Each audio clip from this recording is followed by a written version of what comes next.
Before we begin tonight, a quick and sincere thank you to Scott B for suggesting this episode. If you are enjoying sleep theories, please take 10 seconds to leave a review on Spotify. It genuinely helps the channel more than almost anything else, and it means the world to this little community we're building together. Alright, let us get into it. Tonight, we're going somewhere that a lot of people know by name, but very few people truly understand. A place that holds the beauty of a wide, glittering southern lake, the kind you might see on a postcard, with sailboats cutting through golden afternoon light, and families gathered on docks eating watermelon in the heat of a Georgia summer. A place that, on the surface, looks like nothing more than a beloved recreational landmark. But beneath that surface, the story is entirely different. We're going to Lake Lanier, and tonight, we are not going to talk about it the way most people do.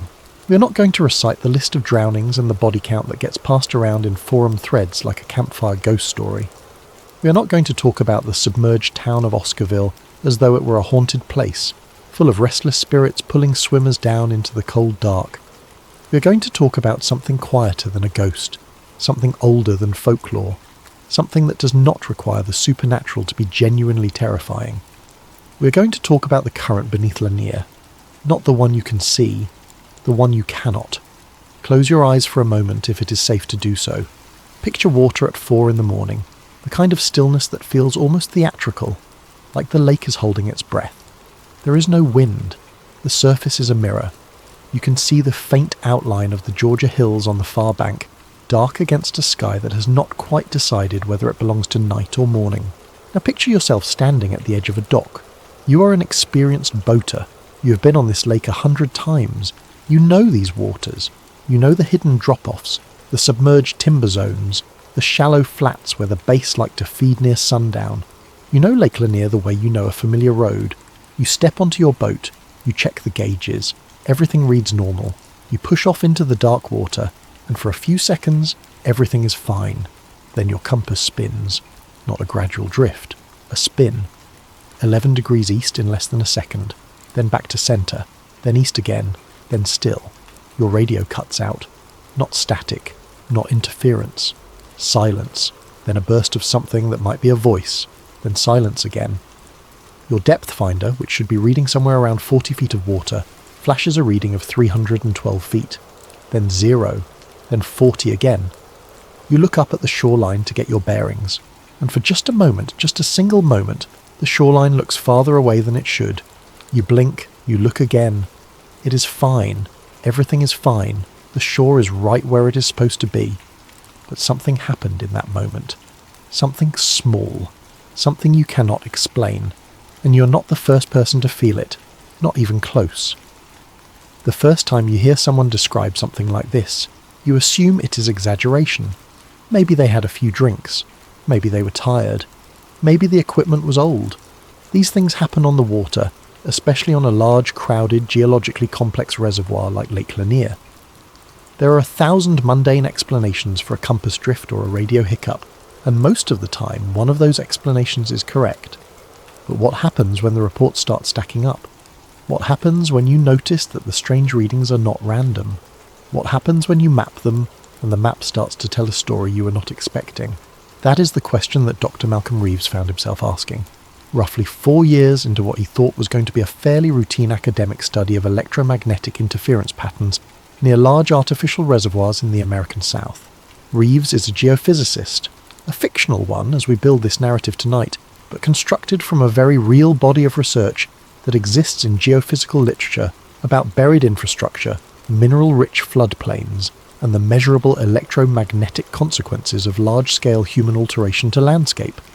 His field is dry, methodical, and not particularly glamorous. He does not hunt for ghosts.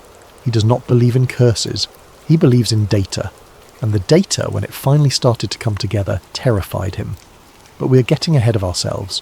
To understand what Reeves found, you first have to understand what Lake Lanier actually is, not what it looks like, not what it feels like on a warm Saturday afternoon when the ski boats are out and the shoreline restaurants are packed, and the whole place looks like a celebration of everything good about summer in the American South.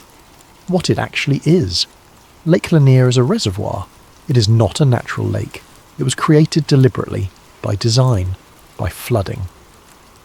In the early 1950s, the United States Army Corps of Engineers constructed Buford Dam on the Chattahoochee River in northern Georgia, and when that dam was finished, the water behind it began to rise, slowly at first, then faster, and as the water rose, it swallowed everything in its path. Roads disappeared beneath the surface.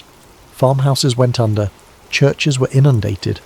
Cemeteries, some relocated and some reportedly not, were submerged beneath what would eventually become a 38,000-acre lake, sitting at the edge of the Atlanta metropolitan area. The lake was finished in 1956. Within a few decades, it had become one of the most visited reservoirs in the United States. Millions of people a year, boat rentals, lakefront homes, resorts, state parks, and a death toll that, by the early 2000s, was making national headlines. More than 700 people have died in Lake Lanier since the reservoir was completed. That number puts it in conversations about the most dangerous lakes in America, a reputation that the state of Georgia and the Army Corps of Engineers have consistently pushed back against, arguing that the sheer volume of visitors explains the statistics. When you put millions of people on the water every year, some of them are going to die. That is mathematics, not mystery. And they are not wrong. Much of what makes Lake Lanier deadly is tragically ordinary. Boat collisions, alcohol, non-swimmers who overestimate their abilities, the submerged debris, trees, foundations, old road surfaces that can snag a propeller or trap a diver in the dark. These are real dangers, documented dangers. But the deaths that do not fit neatly into those categories are harder to dismiss. The experienced swimmers who panic in calm water, the boaters with perfect visibility and no alcohol in their system who lose their sense of direction in the middle of a lake they have been navigating for years. The divers who report that their sense of which way is up simply vanishes at certain depths in certain zones. The anglers who describe moments of sudden, inexplicable disorientation, so intense they have to grab the side of the boat just to steady themselves. These are the cases that caught Reeves's attention, and they were not scattered randomly across the lake, they clustered. Reeves began his work the way any good researcher does. He started with public records, accident reports filed with the Georgia Department of Natural Resources, Coast Guard incident logs, news archives. He read hundreds of accounts, not looking for the supernatural but looking for patterns in the mundane details, the time of day, the weather conditions, the location on the lake, the type of vessel or activity. And a pattern emerged, not everywhere, not with every accident, but in enough cases to be statistically interesting, and in a geographic distribution that was too specific to be coincidental. The strange details, the compass anomalies, the electronics failures, the disorientation, the sudden panic, appeared to cluster near specific underwater zones. Zones that corresponded, when Reeves overlaid his incident maps with old survey data from before the reservoir was filled, to the locations of former roads, former buildings, former infrastructure, the old bones of the world beneath the water. Now, before we go any further, it is worth pausing to explain why this might matter. Why would submerged roads and old foundations create any kind of electromagnetic anomaly? The answer, as Reeves understood it, has to do with a combination of factors that most people do not think about when they think about water. First, there is the geology. Northern Georgia's soil is extraordinarily rich in iron and magnetite, naturally occurring minerals that are essentially buried magnets.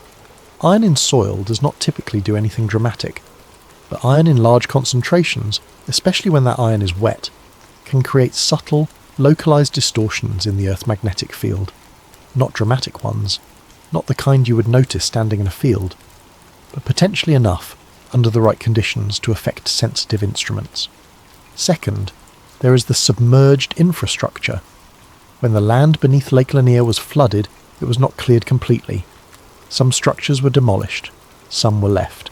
Buried pipes, old electrical lines, metal fencing, farm equipment, automobile parts, all of it went under the water. And metal, when submerged in the right kind of water with the right mineral content, does interesting things over decades. It corrodes, it creates small electrochemical reactions. In some cases it generates weak electrical currents through a process called galvanic corrosion. Nothing powerful, nothing that would shock you, but measurable if you had the right instruments. Third, and this is where Reeves's thinking started to become genuinely unsettling, There is the question of what the land had been used for in the years immediately before the reservoir filled, because it turns out the land that became Lake Lanier had attracted a particular kind of federal attention in the early 1950s, and that attention was not publicly documented in the way that most government infrastructure projects are. Let us talk about Oscarville. The name comes up in almost every serious discussion of Lake Lanier's dark history, usually in the context of racial injustice. In 1912, a series of horrific events in Forsyth County, Georgia, led to the violent expulsion of virtually the entire black population of the county. Oscarville was one of the communities destroyed in that violence. The story of what happened there is one of the most disturbing chapters in Georgia's history, and it is a chapter that the flooding of Lake Lanier literally buried beneath 30 feet of water. Reeves was not approaching Oscarville as a haunted place. He was approaching it as a historical site with specific geological and structural characteristics. The community had been established on iron-rich soil. The farms there had used extensive metal irrigation equipment. There had been a modest power infrastructure serving the area in the early 20th century, and the documentation of exactly what was removed from the land before flooding and what was not was incomplete. Reeves filed public records requests with the Army Corps of Engineers. What he received was thorough for the most part. The engineering documentation for Beaufort Dam itself was exhaustive. The geological surveys of the reservoir basin were detailed. The records of how many homes were demolished, how many graves were relocated, how many miles of road were removed, all of it was accounted for more or less. But one document was missing, a 1956 subsurface hazard survey, referenced in an index, cited in a footnote of another report, but not present in the public file. When Reeves asked about it, he was told the document had been pulled from the public archive because it contained sensitive infrastructure information, relevant to national security classifications that had never been formally lifted. A retired clerk who had worked in the Corps of Engineers archive for over 3 decades told him, off the record, that the document had been sealed not long after it was completed, and that it had something to do with readings taken beneath the future waterline in the months immediately before the reservoir was filled. Abnormal readings. Reeves spent the next several months trying to locate a copy of that survey through other channels. What he eventually found, a partial copy, obtained through an academic colleague who had worked in a related field, was fragmentary and heavily redacted, but it contained enough. The survey mentioned, in clinical and unemotional language, several areas along the Chattahoochee floodplain where subsurface readings had come back unusual. The language used was anomalous magnetic flux patterns, consistent with buried conductive material of unknown origin. The survey flagged several of these areas as warranting further investigation. It recommended a follow-up study before the reservoir was filled. There was no evidence that the follow-up study had ever been completed, or if it had, its results had never been made public. And beneath the clinical language about magnetic flux and conductive material was a detail that Reeves almost missed on his first reading. The survey noted that several of the anomalous readings were not consistent with natural geological features or typical construction debris. They were consistent with buried linear structures, in plain language, things that had been placed there deliberately, in a line, with some kind of purpose. Reeves brought a research team to Lake Lanier on a Tuesday morning in early November, when the boat traffic was minimal and the water was cold enough that casual recreation had wound down for the season. They were running what he described to the marina as a routine water quality study. He had the paperwork to back it up. What they were actually doing was running a full electromagnetic survey of the lake bottom in the areas that corresponded to the anomalous zones from the old core survey. The team used marine magnetometers, instruments designed to detect variations in the Earth's magnetic field that might indicate buried ferrous material. They had a sonar rig for bottom mapping. They had underwater drones equipped with cameras and conductivity sensors, and they had a full array of standard compasses mounted at different points on the vessel, which served as a simple, analogue check on the more sophisticated instruments. For the first 2 hours, the data was unremarkable. Lake Lanier's bottom is messy. There is debris everywhere. Metal readings came back in clusters near the obvious spots. Old road crossings, known areas where structure had been cleared but not completely removed. The sonar showed the kind of chaotic layered bottom that you would expect from 50 years of sediment accumulation over flooded infrastructure. Nothing unusual, nothing that would make anyone suspicious. Then they moved into the zone.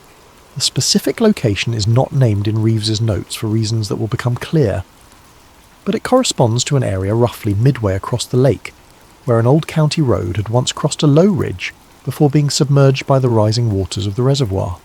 The depth there is approximately 38 feet. The bottom, according to the old construction maps, should have been cleared of surface structures before flooding. Nothing should be down there except the original terrain and whatever sediment has accumulated since. The first thing that changed was the compass array. 2 of the 4 mounted compasses shifted simultaneously, not by a lot, 11 degrees to the east. It lasted for approximately 11 seconds, then they corrected. The magnetometer spiked. The underwater drone, which had been running steadily, lost signal for approximately 8 seconds before rebooting and resuming its feed, and the sonar, the piece of data that stopped Reeves cold, showed something beneath the silt layer that should not have been there. A line. A straight line running northeast to southwest, approximately 2 meters beneath the current lakebed surface. Not a pipe, based on the sonar signature, not a cable. Something wider than a cable. Something that read like a series of objects spaced evenly, creating a linear feature that extended for at least 60 meters in either direction, before disappearing beyond the sonar's effective range. Too straight for geology, too regular for debris. The drone footage, when they reviewed it later, showed the edge of the feature where it came closest to the current silt surface. The silt had shifted slightly in that area, possibly from water movement or current dynamics, and beneath the silt, half buried and half exposed, were the tops of what appeared to be metal pylons. Dark metal, heavy, set into the original lake bed at regular intervals. Not natural, not accidental, placed there. Now, there is a temptation at this point in the story to leap to conclusions, to say that what Reeves found was proof of something vast and sinister, a secret grid, a government conspiracy, a deliberate attempt to do something to the people who would eventually use the lake. And in the version of this story that circulates in online forums, that is exactly what people claim. Some go further, describing elaborate underground facilities and real-time control systems and active surveillance networks beneath the water. But Reeves was a scientist, and the version of the story that he believed was more precise than that, and ultimately more disturbing. Because it did not require anyone to be actively malevolent. It only required something to have been left behind and forgotten. Before Lake Lanier was filled, the area of northern Georgia that would become the reservoir's basin was not merely farmland and small communities. In the early 1950s, with the Cold War entering its most anxious and inventive phase, federal interest in the American Southeast had expanded significantly. Civil defense planning was underway across the country. The federal government was deeply concerned with how communications would continue to function in the aftermath of a nuclear attack. Underground systems, buried infrastructure, signal routing that could survive a surface strike. The Chattahoochee River Valley had been identified in the late 1940s as a potential corridor for such planning, partly because of its geography, and partly because the large dam project that was already underway gave federal agencies a convenient cover under which they could conduct experiments without attracting scrutiny. The theory that Reeves eventually settled on was this. In the period between roughly 1952 and 1955, while Buford Dam was under construction and the future reservoir basin was still accessible, a secondary infrastructure project was conducted beneath the cover of the dam construction. This project involved the installation of a buried signal network, a series of conductive pylons and connecting materials designed to test the feasibility of low-frequency electromagnetic transmission through wet earth and water. The technology was based on early research into extremely low-frequency communications, a field that would later be used by the United States Navy to communicate with submerged submarines. The system was experimental. It was not intended to be permanent in an operational sense. The plan, as best Reeves could reconstruct it, was to study the network's behaviour as the reservoir filled, gathering data on how water and soil saturation affected signal transmission through buried conductors, and then to decommission the system before the lake was open to the public. But the decommissioning never happened, or if it did, it was incomplete. The pylons that Reeves's drone found were still there. The connecting material between them, whatever it had been made of, had corroded significantly in the decades of submersion. But the decay process itself had not neutralized the system. It had transformed it. Corroding metal in mineral-rich water does not simply stop conducting. It changes the way it conducts. It creates unpredictable electrochemical behaviour. It generates small fields, variable ones, fields that activate and subside depending on conditions that are not easy to control or predict. Temperature, water pressure, the conductivity of the water itself, which varies dramatically after heavy rainfall, the electrical load from nearby power infrastructure, because Lake Lanier sits in the path of significant regional power transmission lines, and the electromagnetic environment around large power lines affects buried conductive systems in complex ways. Under ordinary conditions, the network is dormant. The fields it produces are too weak to measure with consumer-grade instruments.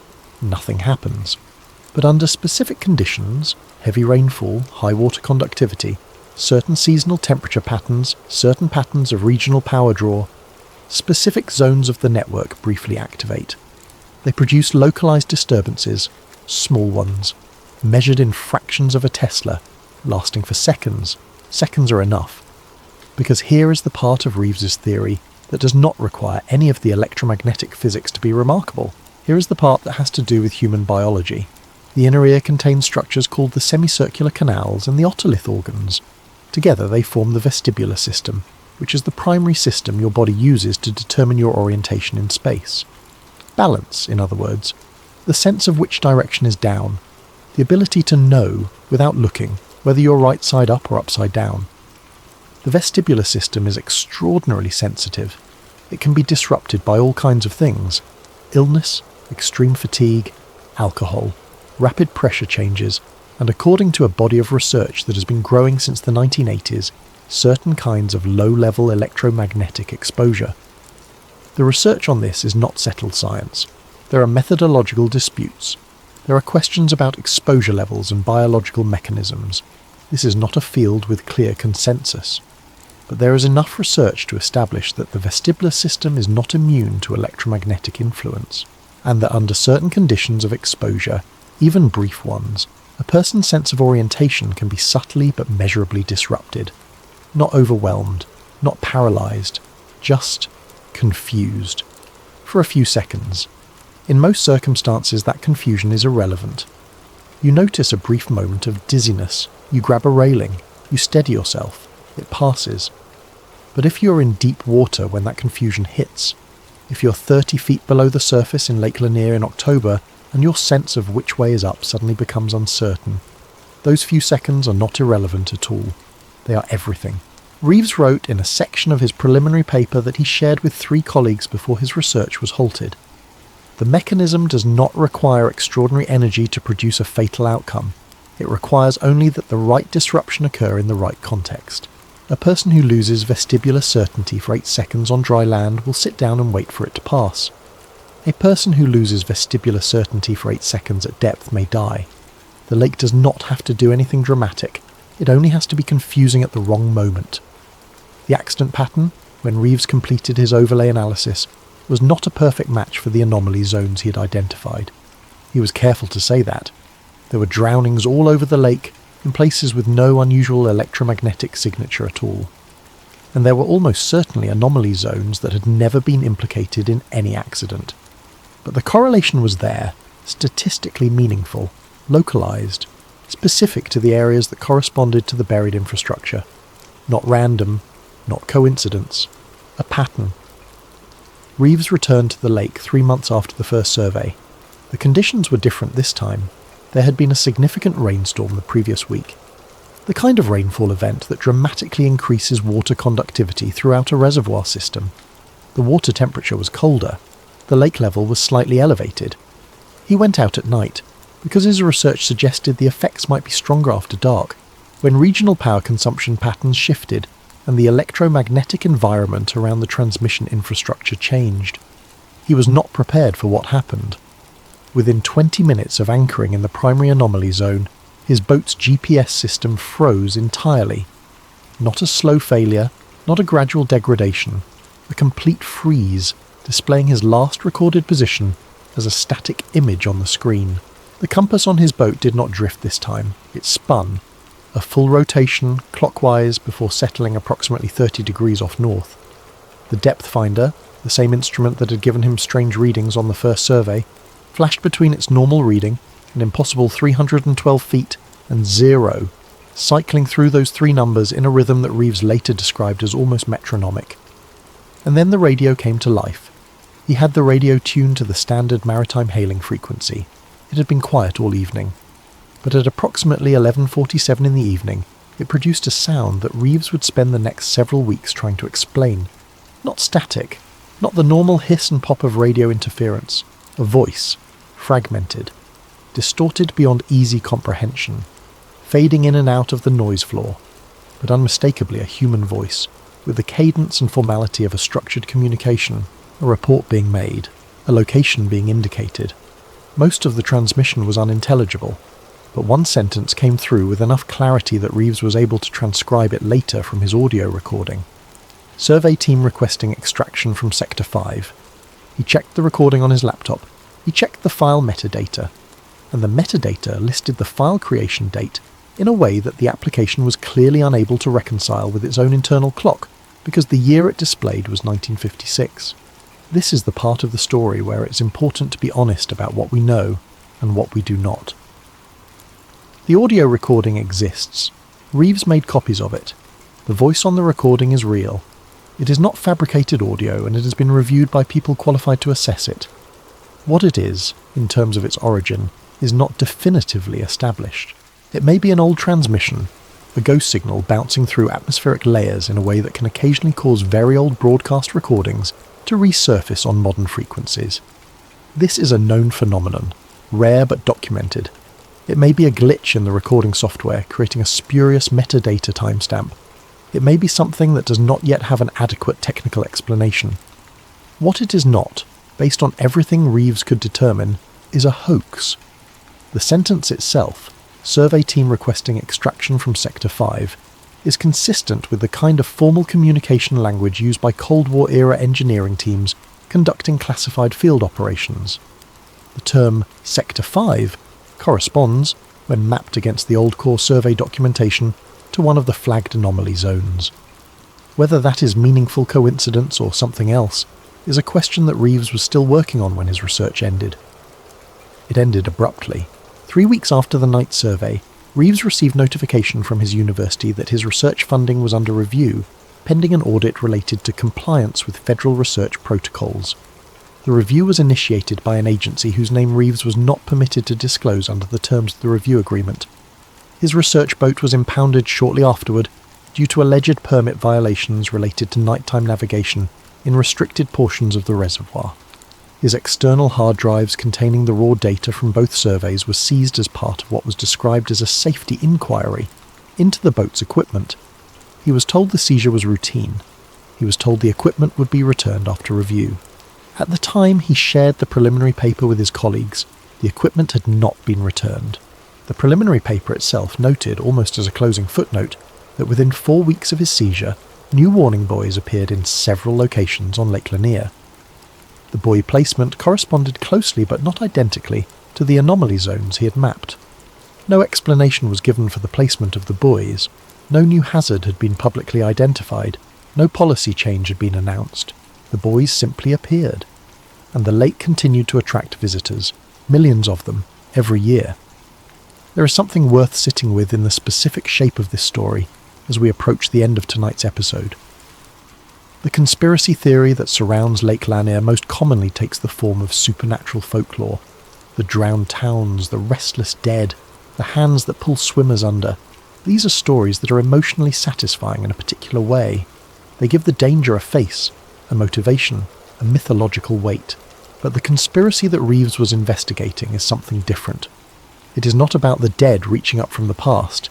It is about the living in the 1950s, making decisions that were never fully accounted for, burying something in the earth, flooding it, walking away from it, and then, over the subsequent 70 years, watching a pattern of accidents accumulate in the vicinity of what they left behind without ever acknowledging the connection. The cover-up in this story is not dramatic. It does not involve black helicopters or secret meetings. It involves the simple and deeply human tendency to avoid acknowledging liability when the cost of acknowledgement is too high. Admitting that the lake had been used as an experimental site would mean admitting that the public was never informed. Admitting that the submerged infrastructure was producing measurable electromagnetic effects would mean admitting that the accident zones were not purely random. Admitting that some of the deaths might have been preventable would mean confronting the possibility that they were foreseeable. None of that is easy, none of that is cheap, and so, instead, the explanation remains what it has always been: alcohol, speed, debris, and bad luck. All true in many cases.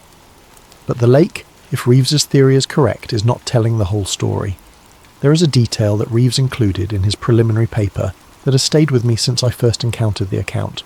He described the way low-frequency electromagnetic fields interact with the human body in water differently than in air. Water is a conductor. The human body, largely composed of water, becomes part of the electromagnetic circuit in a way that it does not on dry land. The effects of a given field strength are amplified when you are immersed in a conductive medium. What might be a nearly imperceptible disturbance on the surface of a boat becomes something measurably more significant for a swimmer in the water beneath. And the specific kind of disturbance that the Lake Lanier anomaly appeared to produce, the localized brief low-frequency pulse, was in a frequency range that overlapped with what some researchers have called the confusion band, the range at which the vestibular system, the inner ear, and certain autonomic nervous system functions appear to be most susceptible to disruption. Not injury, not incapacitation, confusion, for a few seconds, maybe 11, maybe 8, maybe 5. Just long enough for a swimmer to lose their sense of direction in 30 feet of dark water. Just long enough for a boater to turn the wheel the wrong way in a moment of sudden, inexplicable spatial disorientation. Just long enough for an experienced diver to make the wrong decision about which direction is up. The lake does not need to curse you. It does not need to hate you, or remember you, or want anything from you at all. It only needs to confuse you. For just a moment, in the right place, at the right time, and in certain pockets of Lake Lanier, the evidence suggests those moments happen more often than they should. Before his data was seized, Reeves completed one final analysis. He took every accident report he'd collected that contained at least one anomalous detail: electronic failure, compass disruption, sudden disorientation, unusual equipment behaviour, and he mapped them against his anomaly zones.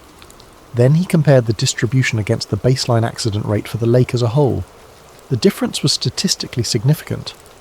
The accidents with anomalous details were concentrated in a way that did not match general traffic patterns on the lake. They clustered in the same zones. They recurred seasonally, with peaks in late fall and early spring, which corresponded to the periods of highest water conductivity and the most variable regional power draw. And they had been doing so since at least the 1960s, when the first records he was able to access had been generated. For 60 years, people had been having strange experiences and dying in specific areas of a lake, and the pattern had been sitting in the data the entire time, waiting for someone to put the pieces together. Reeves put the pieces together, and then the pieces were taken away. Tonight, Lake Lanier is open. It is always open, except during severe weather events and the occasional emergency closure. The warning buoys that appeared after Reeves's research was halted are still there. Most visitors do not know what they mean or why they are positioned where they are. The official explanation for their placement, if one was ever given, is not in any public record that I have been able to locate. The lake remains one of Georgia's most beloved recreational destinations. The accident rate has not changed significantly. The cluster zones, as best as independent researchers have been able to determine from publicly available data, remain active. Somewhere beneath the surface, beneath the silt, beneath 60 years of accumulated sediment, the pylons that Reeves's drone found are still there, corroding, generating their small, unpredictable electrochemical fields, activating and subsiding with the seasons and the rain, and the electrical tides of a modern power grid that has grown vastly larger and more complex than anything that existed when the first survey team descended into the valley before the water came. The lake did not become haunted. The haunting is the wrong frame. The lake became something stranger than haunted. The lake became charged, and somewhere in the geography of that charge, in the specific zones where old infrastructure meets mineral-rich earth, meets decades of decay, meets the weight of millions of gallons of conductive water, there is something that does not require you to believe in ghosts.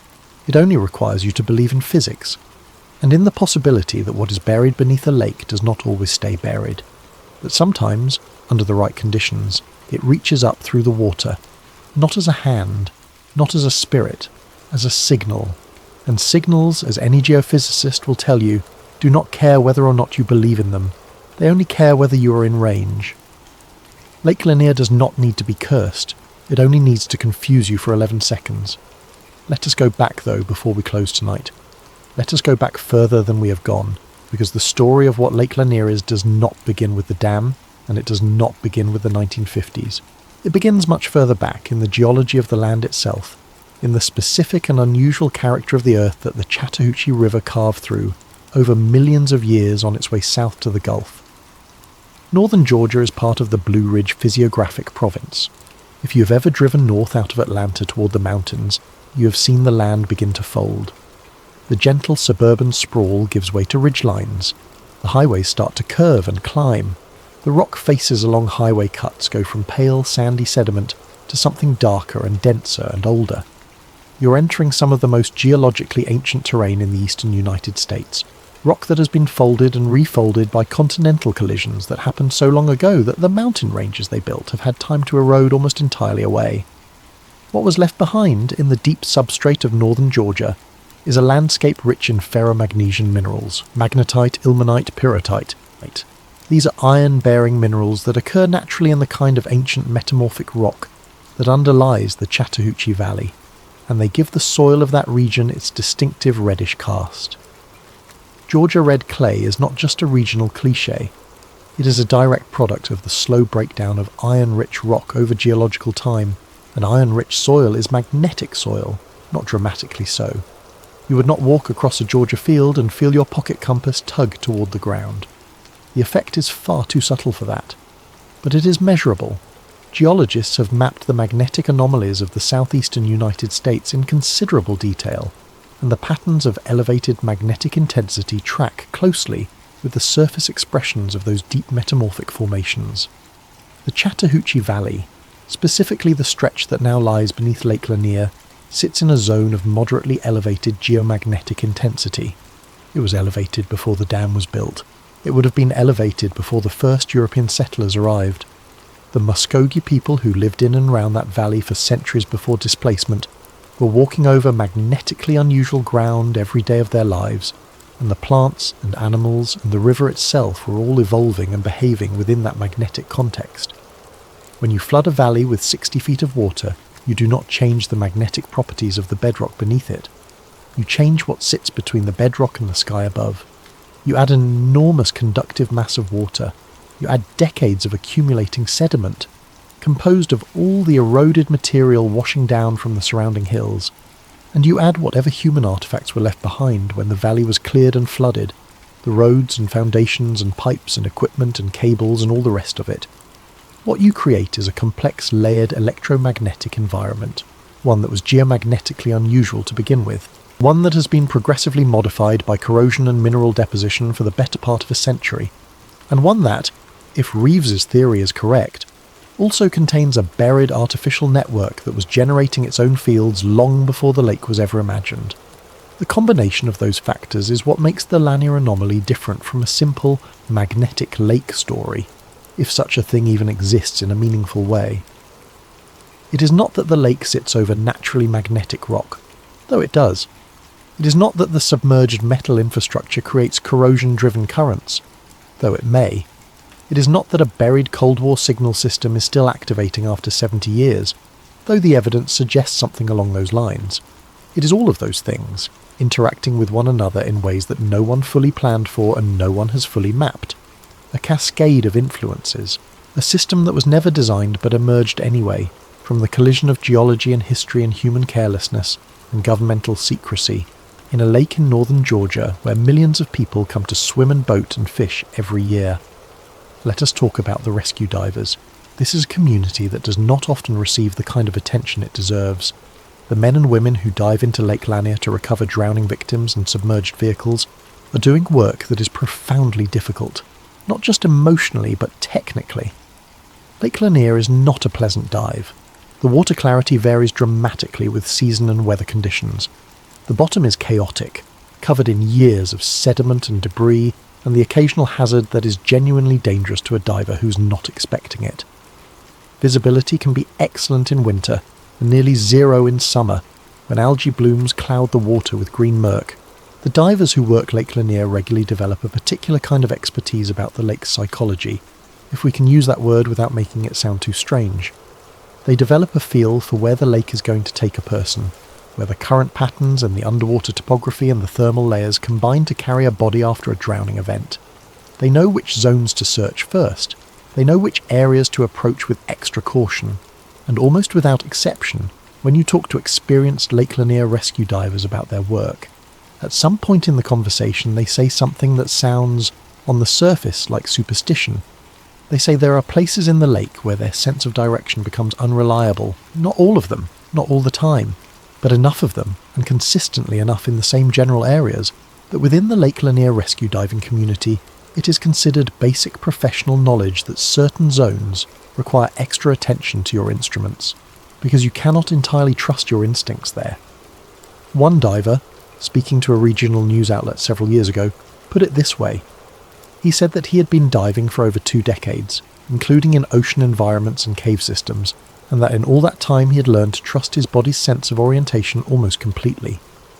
He said that Lake Lanier was the only body of water he had encountered where that trust had been violated in a way he could not explain. He described a specific experience in which he had been following a guideline toward a submerged vehicle, and had become briefly but completely uncertain about the orientation of the surface. Not afraid, he said, just confused. The way you feel when you wake up in an unfamiliar room and cannot immediately work out which direction the door is in. He said it passed in about 10 seconds. He checked his gauges, verified his depth, confirmed his orientation relative to the guideline, and continued. He recovered the vehicle. He surfaced. He reported the experience to his team lead, who nodded in a way that suggested it was not the first time he'd heard something like it.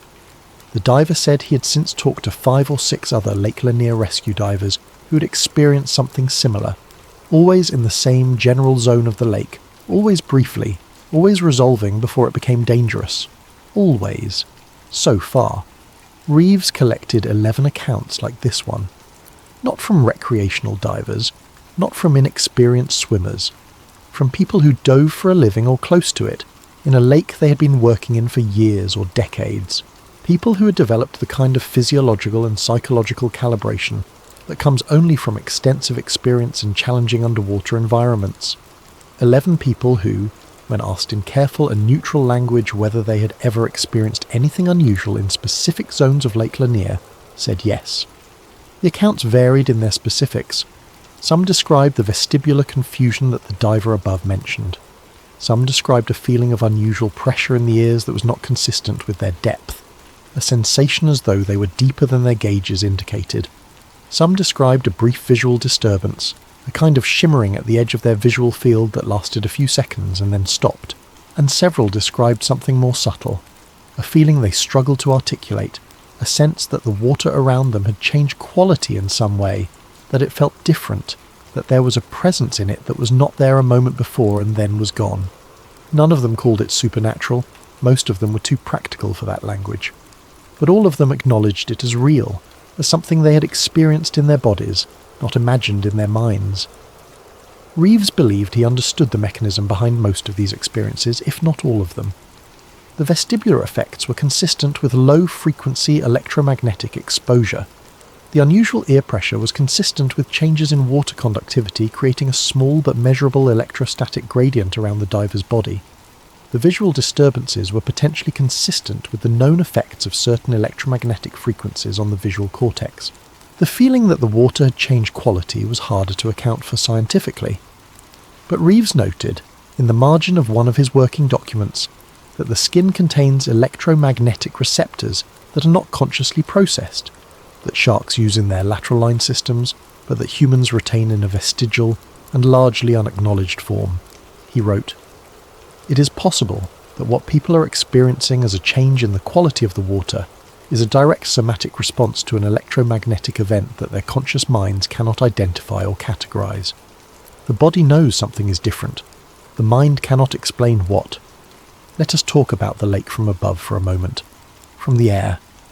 Lake Lanier, seen from altitude, is a strange shape. Not the familiar oval or teardrop of a natural glacial lake.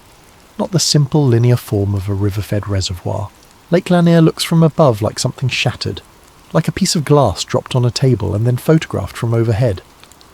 Its shoreline is jagged, deeply indented, cutting into the surrounding hills in dozens of coves and fingers and inlets that extend sometimes a mile or more inland before the water becomes too shallow to navigate. This is because the reservoir did not flood a single river valley.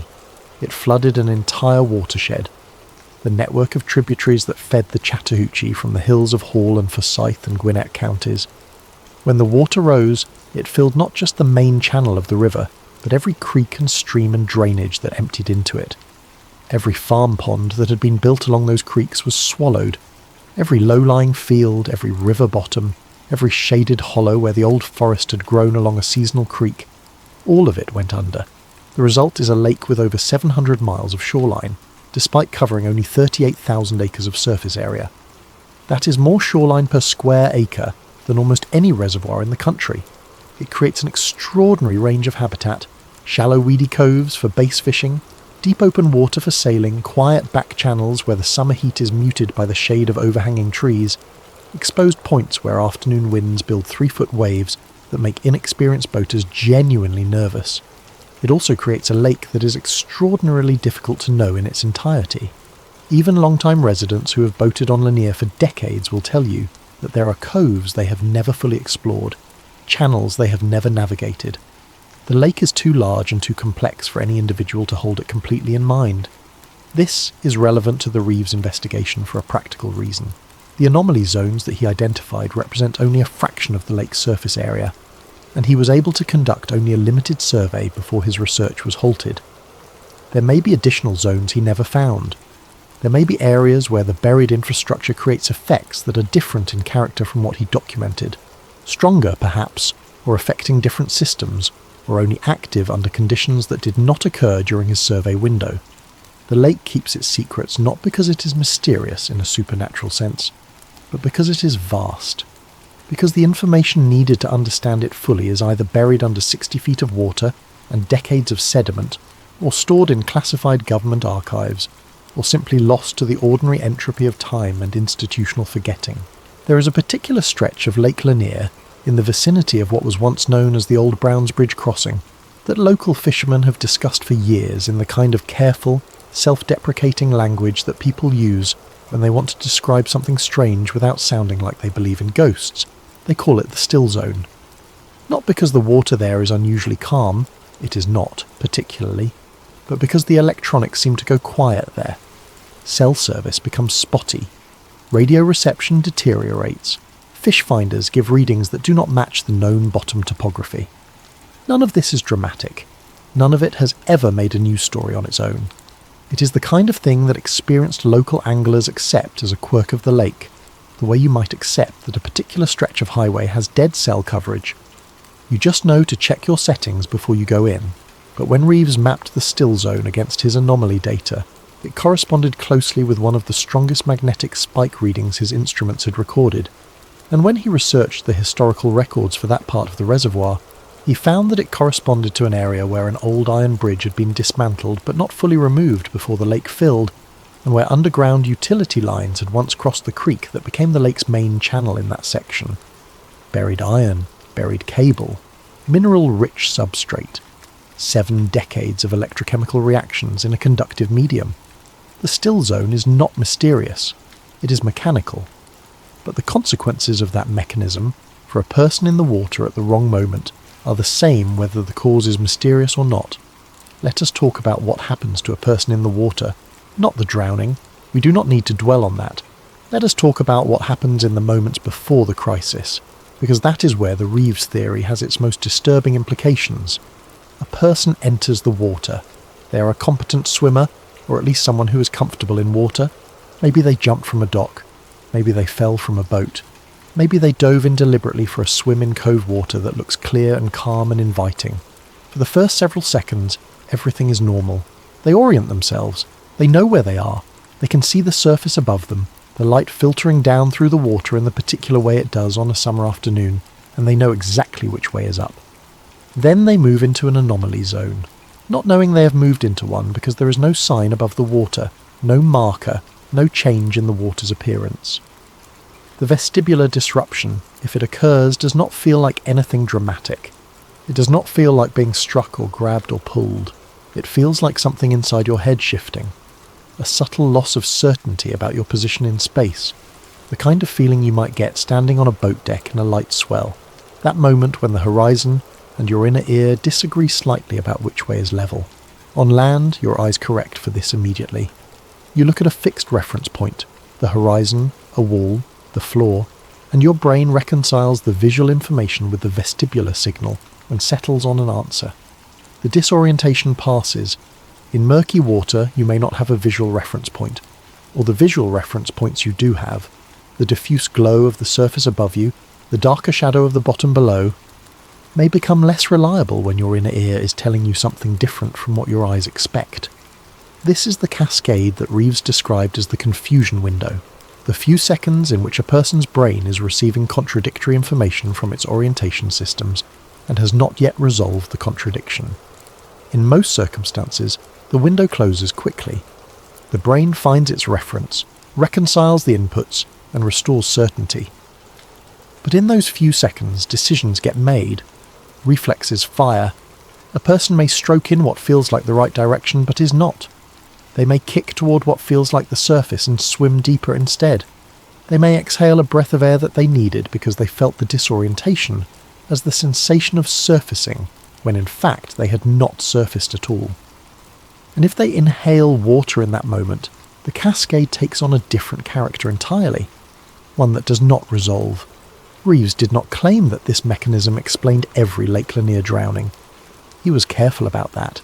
He said the data was consistent with a contribution from this mechanism in a subset of accidents, particularly those involving experienced swimmers in clear conditions with no obvious cause. A subset, but even a small subset in a lake where so many people have died, represents real human lives, real families, real questions that have gone unanswered for decades. Those families, in many cases, have been told that their loved ones died because of a bad decision, or bad luck, or something that could not have been predicted. Some of that is true, but some of it, if Reeves is right, is incomplete. There is a document that Reeves found near the end of his research, before his data was seized, that is in some ways the most disturbing piece of evidence in this entire story. It is not classified, it is not redacted, it is a public document, available to anyone who knows where to look and how to interpret what they are reading. It is an internal Corps of Engineers evaluation from 1961, 5 years after the reservoir was completed and open to recreation, that evaluated the safety of the lake for public use. The evaluation was generally positive. The dam was functioning correctly, the lake was filling as expected, the recreational infrastructure was coming together, but buried in appendix materials attached to the evaluation was a note from a staff hydrologist. A brief note, 3 paragraphs, noting that several of the baseline electromagnetic readings taken in certain zones of the reservoir had come back elevated compared to what pre-filling surveys had predicted. The hydrologist's note said this was likely due to corrosion effects on buried metallic infrastructure and recommended that the zones be monitored. There is no evidence of subsequent monitoring, or if monitoring occurred, it was not documented in any public record. 3 paragraphs, 1961. If someone had followed that thread in 1961, what would they have found? What might have been done differently? What warnings might have been issued? What zones might have been marked? We cannot answer those questions now. The 60 years since that note was written have filled the lake with sediment and filled the accident records with names, and the only thing we know for certain is that the recommendation to monitor was not pursued in any publicly documented way. The hydrologist who wrote that note died in 1987. His personal records, if he kept any, have not been located. The note itself exists only in a microfiche copy of the original evaluation, held in a regional archive in Georgia. It has never been cited in any subsequent official documentation about Lake Lanier that is accessible to the public. It sat in that archive for 60 years. Reeves found it 2 weeks before his data drives were seized. He made a photocopy. The photocopy survived. We are near the end of the lake now, near the end of the water, and near the end of tonight's episode, and it feels right to pause for a moment at the surface before we come up. There is something about Lake Lanier that the data and the theories and the careful academic language of Reeves's investigation cannot quite capture, and that is the emotional reality of the place, the way it holds two entirely different experiences simultaneously. On a warm Saturday in July, with the boat wake spreading across the main channel and the laughter from the dock bars carrying across the water, and the afternoon sun turning the whole lake into something that looks like hammered copper, Lake Lanier is one of the genuinely beautiful places in the American South. People love it. They have been coming back to it for generations. Families have vacation homes on its shores. Children learn to water ski in its coves. Old couples watch the sunset from the same dock they have been watching it from for 40 years. That is also Lake Lanier. The beauty is real. The community around it is real. The pleasure that millions of people take in it every year is real and legitimate, and not diminished by anything in tonight's story. But beneath the surface, the other lake exists, the one that was flooded and forgotten, the one that carries the geological memory of an ancient iron-rich landscape, and the industrial memory of everything that was buried when the water rose, the one with the pylons in the silt, and the ghost of a survey that recommended further study in 1961, and the buoys that appeared without explanation in the zones a geophysicist had mapped the year before. Both of those lakes are real. Both of them are Lake Lanier. The tragedy of the place, if there is one that transcends the individual tragedies of the people who have died there, is that the two lakes exist in almost complete ignorance of each other. The millions of people on the surface do not know about the one beneath, and the one beneath does not know anything at all, because it is not sentient, not conscious, not aware. It is just geology and history and electrochemistry, doing what geology and history and electrochemistry do, which is to proceed according to their own logic regardless of whether anyone is watching. 11 seconds is not a long time. It is not enough time to swim even a single body length in a moment of panic. It is not enough time to think clearly if your orientation systems are in conflict. It is not enough time to call for help or signal a boat, or take a breath you did not intend to take. But it is more than enough time for a lake to do what Lake Lanier, in certain pockets, under certain conditions, appears to do. And when it does, it leaves no evidence, no mark, no indication that anything unusual occurred. The water closes over whatever happens beneath it, and the surface goes smooth again, and the boats move on, and the sun keeps moving across the sky, and the lake keeps its reputation as a dangerous place, for all the ordinary reasons that anyone can see. And somewhere in the silt, at a depth of 38 feet, the pylons wait, corroding, activating, being still. Lake Lanier does not need to be cursed. It only needs to confuse you for 11 seconds.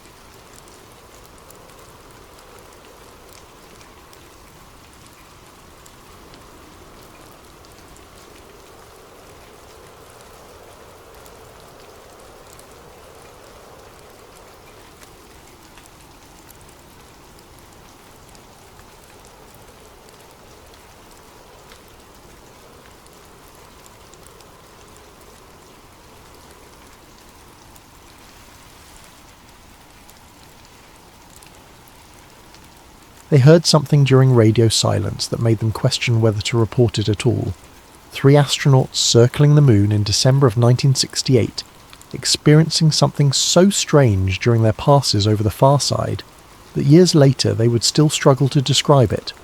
Professional test pilots, men trained to observe and report with precision, reduced to vague emotional descriptions of landscapes that felt wrong and sounds that seemed impossible. That was just the beginning. Before we go further, I want to thank Mike Hunt for suggesting tonight's story. And if you're enjoying this content and listening on Spotify, leaving a review helps us tremendously. If you feel like it, drop a comment letting us know what time it is where you are and where in the world you're tuning in from. We absolutely love seeing where everyone is listening. And if you enjoy this kind of deep investigation into mysteries at the edge of human knowledge, please consider subscribing. It means everything to us. And a special thank you to Mike Hunt for suggesting tonight's story. This one's for you. There's something unsettling about a face you can never see. The moon hangs in our sky every night, a constant companion to humanity's existence. Yet we only ever see one side of it. The same craters, the same Maria, the same ancient scars illuminated by reflected sunlight.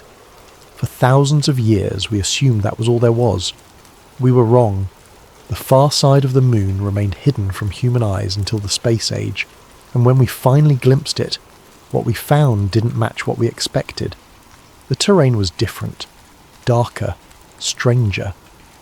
And in the decades since, despite all our technological advances, despite satellites and orbiters and landing missions, there are still things about the far side that don't add up. Tonight, we're going to explore what might be hiding on the side of the moon that never faces Earth, why certain missions experience phenomena they couldn't explain, and why the world's superpowers are now racing to establish permanent infrastructure in the one place in our solar system that's completely shielded from observation. This is the story of the dark side of the moon, and the signal that might be waiting there. Chapter 1. The Side We Never See. To understand why the far side of the moon matters, you first need to understand why it exists at all. The moon is tidally locked with Earth. This isn't magic or coincidence, it's physics. Over billions of years, gravitational forces synchronize the moon's rotation with its orbit. One full rotation takes exactly as long as one orbit around Earth. The result is that the same hemisphere perpetually faces our planet. For all of human history, we could only see roughly 59% of the moon's surface. The rest remained invisible, impossible to observe from Earth. Ancient astronomers could map the visible side in extraordinary detail, but the far side was pure speculation. Philosophers wondered what lay beyond that curve of rock. Some imagined mirror landscapes, identical to what we could see.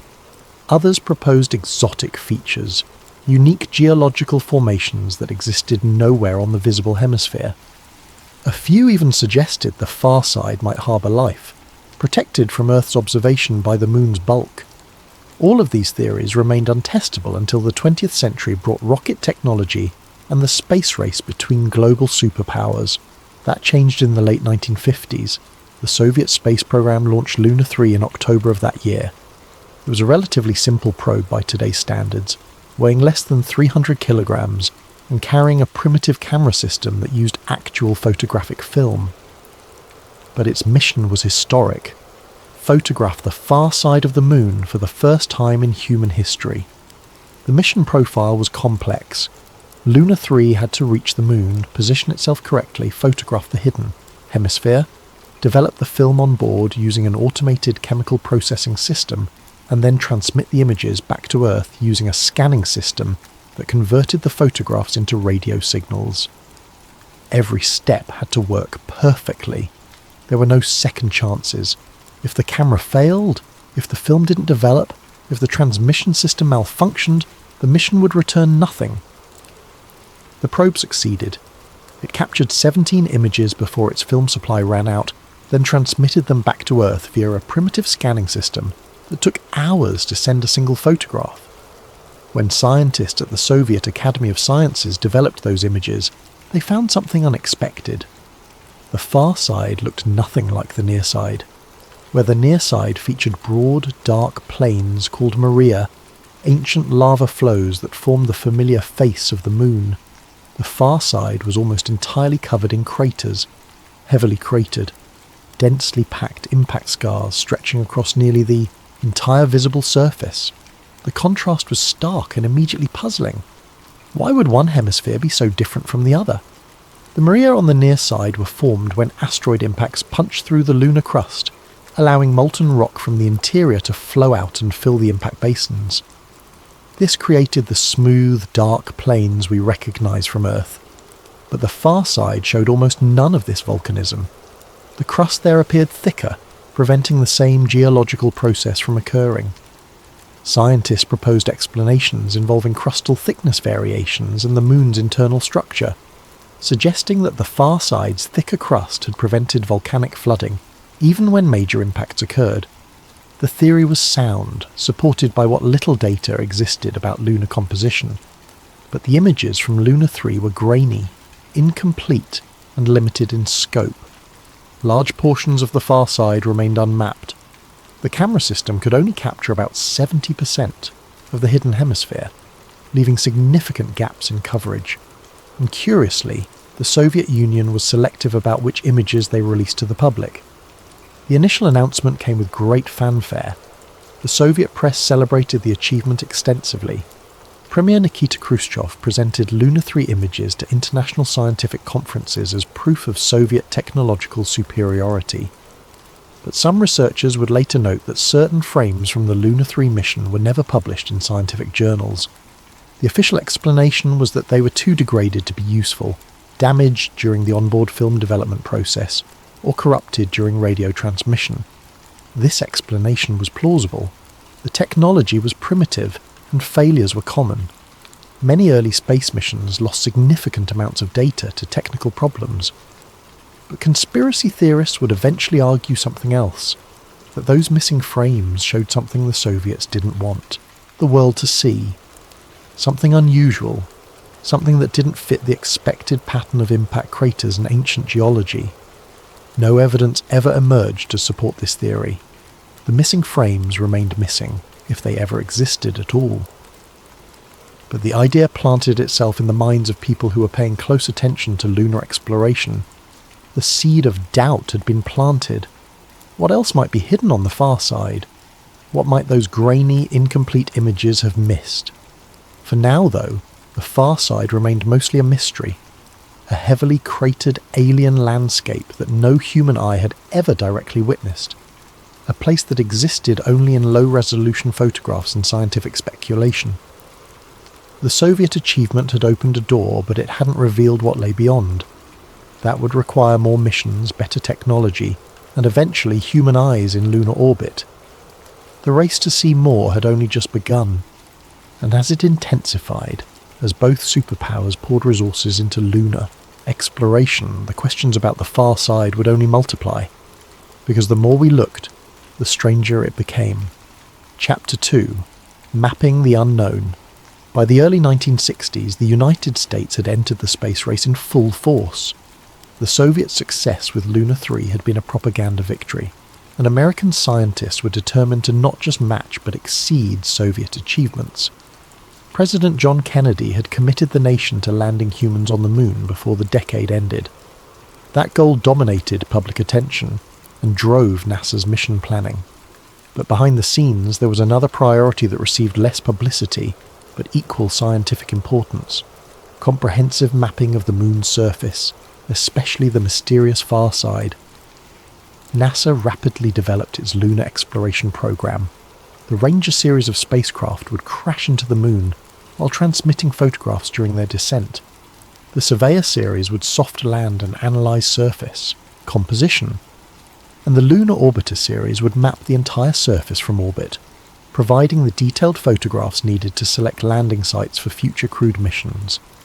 The initial focus was on understanding the moon's surface composition, topography, and potential hazards for landing spacecraft. Scientists needed to know if the surface was solid or covered in deep dust. They needed to identify flat areas suitable for landing. They needed to map the distribution of boulders and craters that might damage a spacecraft. But there was another priority, one less discussed in public announcements: comprehensive mapping of the far side. The United States launched a series of probes designed to photograph and analyze lunar geography. These missions captured thousands of images, slowly building a more complete picture of the moon's hidden hemisphere. What they found continued to puzzle planetary scientists. The far side wasn't just more heavily cratered, it was fundamentally different in composition. The crust was thicker, as the Soviet findings had suggested. The surface was darker, with different reflective properties than the near side. There were fewer of the smooth basaltic plains that characterized the near side. And perhaps most intriguingly, there were features that didn't quite fit the expected patterns of impact geology. Small anomalies, unusual formations, shadows that suggested geometric precision. Most of these were easily explained as pareidolia, the human tendency to see patterns where none exist, or as natural geological processes that simply appeared artificial due to lighting conditions and camera angles. Impact craters could create remarkably regular shapes. Volcanic features could produce straight lines.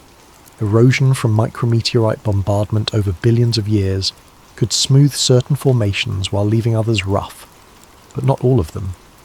One particular formation, photographed by Lunar Orbiter 3 in early 1967, generated significant internal discussion at NASA. It appeared to be a perfectly straight line, several kilometers long, cutting across the floor of a far-side crater.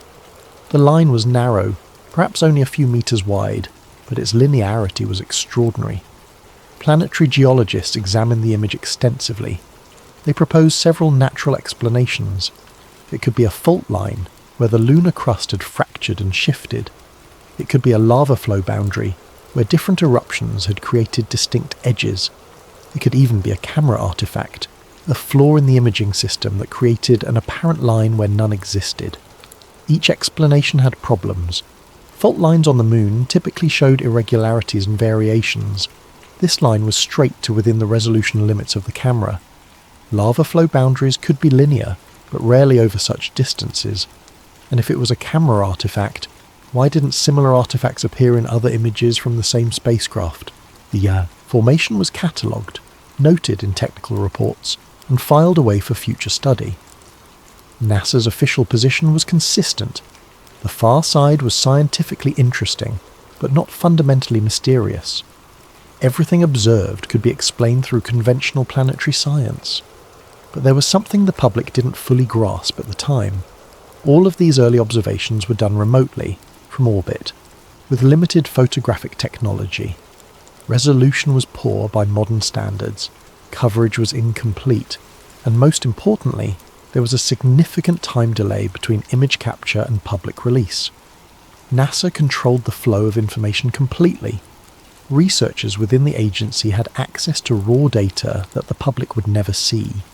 Classification protocols, initially developed for national security purposes during the Cold War, meant that certain findings could be withheld indefinitely if they were deemed sensitive. The question, of course, is what would qualify as sensitive about lunar geography. The official answer was simple: anything that might give the Soviet Union strategic information about potential landing sites or resource locations.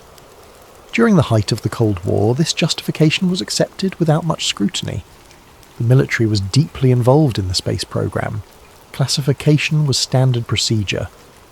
But years later, some former NASA personnel would suggest that classifications went beyond simple Cold War paranoia. They would suggest that some images were classified because of what they showed, not because of where they showed it. These suggestions were always vague, offered in retirement when the consequences of speaking out were minimal. No one provided concrete examples. No classified images were leaked. The claims remained tantalizingly unspecific. But the pattern was clear. Something about far-side observations made NASA nervous in ways that near-side observations didn't. By the mid-1960s, the American space program had shifted focus from simple observation to something far more ambitious, putting humans on the Moon. Orbital mapping became a secondary priority. Public attention moved to the astronauts, the rockets, the dramatic countdowns and fiery launches. The Apollo program dominated headlines. Every test flight, every technical milestone, every training exercise became news. The world watched as NASA built the infrastructure to achieve Kennedy's goal of landing humans on the Moon before the decade ended. But behind the scenes, the mapping continued, and the anomalies accumulated. Lunar Orbiter spacecraft circled the Moon, photographing every crater and mountain, building a comprehensive atlas of the surface. They focused on potential landing sites on the near side, but they also systematically imaged the far side. Some of those far side images never made it into the public archives. They were classified immediately upon receipt, reviewed by personnel with appropriate security, clearances, and stored in secure facilities. The stated reason was protection of potential future landing sites or areas of strategic interest. But NASA had already announced that all Apollo landings would occur on the near side, where communications with Earth would be possible. There was no operational reason to land on the far side during the Apollo program. The technical challenges were too great. So why classify far side images if they had no relevance to the Apollo mission? The answer, according to official records, was that the classifications were precautionary. Future missions might explore the far side. Better to protect the information now than worry about it later. Critics would argue this explanation made little sense. Maps of the far side would eventually become public as better missions flew. classifying them temporarily achieved nothing except creating gaps in the public understanding of lunar geography. Unless, of course, those specific images showed something that NASA wanted time to understand before facing public questions. By the late 1960s, NASA had accumulated more data about the Moon than any organisation in history. They had thousands of photographs, millions of data points, comprehensive maps of elevation and composition, and somewhere in that vast archive, according to the conspiracy theories that would later emerge, were images that showed the far side wasn't quite as empty as it appeared. But for now, all of that remained hidden behind security classifications and bureaucratic control of information. The public saw what NASA chose to release. Everything else remained locked away. The first humans would soon orbit the Moon, and when they did, they would see the far side with their own eyes, not through camera lenses or photographic film. What they reported from those observations would become the subject of debate and speculation for decades to come. Chapter 3: Apollo 8 and the Silence. December of 1968. Apollo 8 launched from Kennedy Space Center carrying 3 astronauts, Frank Borman, James Lovell and William Anders. Their mission was unprecedented and extraordinarily risky. They would be the first humans to leave Earth orbit, travel to the Moon, and enter lunar orbit. The Apollo program was behind schedule.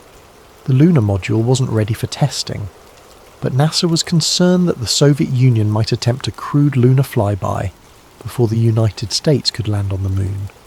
The decision was made to accelerate the schedule and send Apollo 8 to lunar orbit even without the landing spacecraft.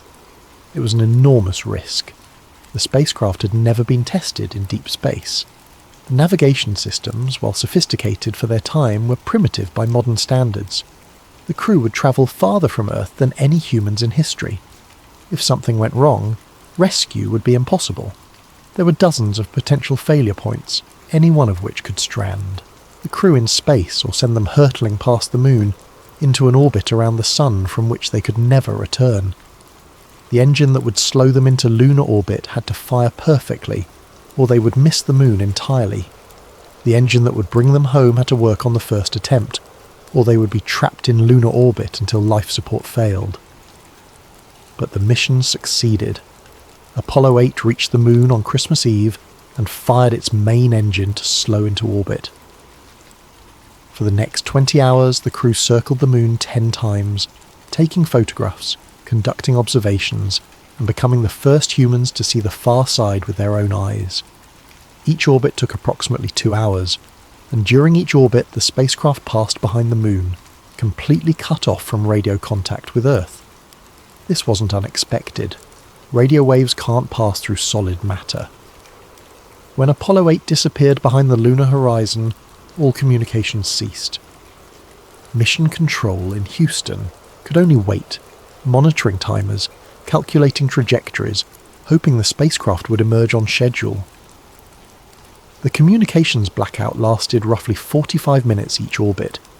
During that time, the crew was completely alone, more isolated from humanity than anyone had ever been. They couldn't call for help if something went wrong. They couldn't receive guidance if they encountered problems.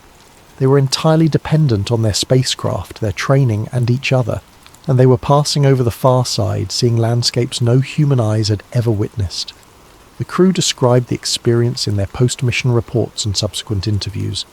They spoke of the alien nature of the terrain below. Where the near side was familiar from photographs and telescopic observation, the far side was completely new. Every crater was unnamed. Every mountain range was unknown. They were seeing pristine terrain that had never been viewed by conscious observers. It always did emerge, on schedule. But something about those passages disturbed the crew in ways they struggled to articulate. Years later, during interviews and memoir accounts, the Apollo 8 astronauts would describe the experience of passing over the far side as deeply unsettling. Not because of what they saw exactly, but because of what they felt. The descriptions were vague, almost reluctant. They spoke of an overwhelming sense of isolation, of being farther from humanity than anyone had ever been. They described the landscape below as ancient, hostile, and utterly lifeless. One astronaut mentioned that the far side looked wrong compared to the near side, though he couldn't articulate exactly what he meant. This vagueness is interesting. These were trained test pilots, men selected for their ability to observe and report technical details accurately.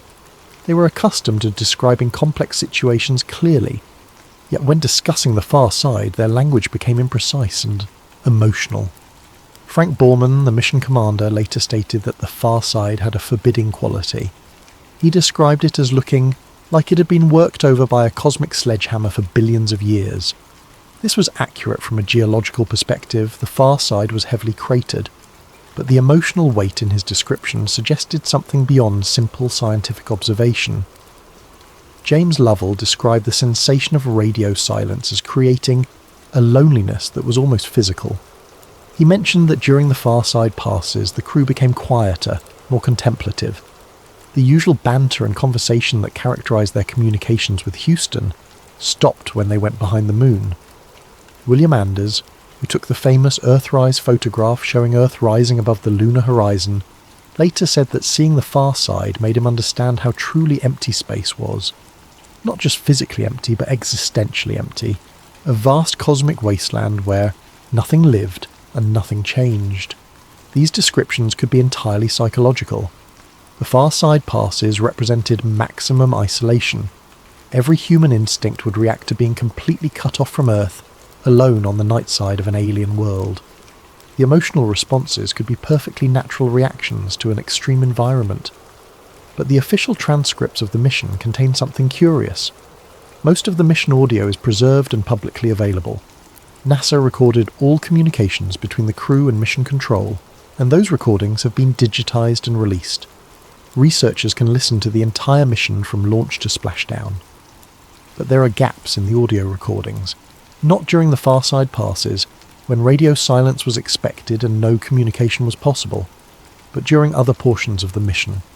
Brief sections where the official NASA transcripts simply note unintelligible or technical interference. These gaps are short, usually only a few seconds, and NASA explained them as routine transmission problems caused by distance and equipment limitations. The Apollo communication system was complex, involving multiple tracking stations around Earth, spacecraft systems operating at the edge of their capabilities, and radio signals travelling hundreds of thousands of kilometres. Technical problems were common. Static, interference, and dropped signals occurred regularly during all Apollo missions.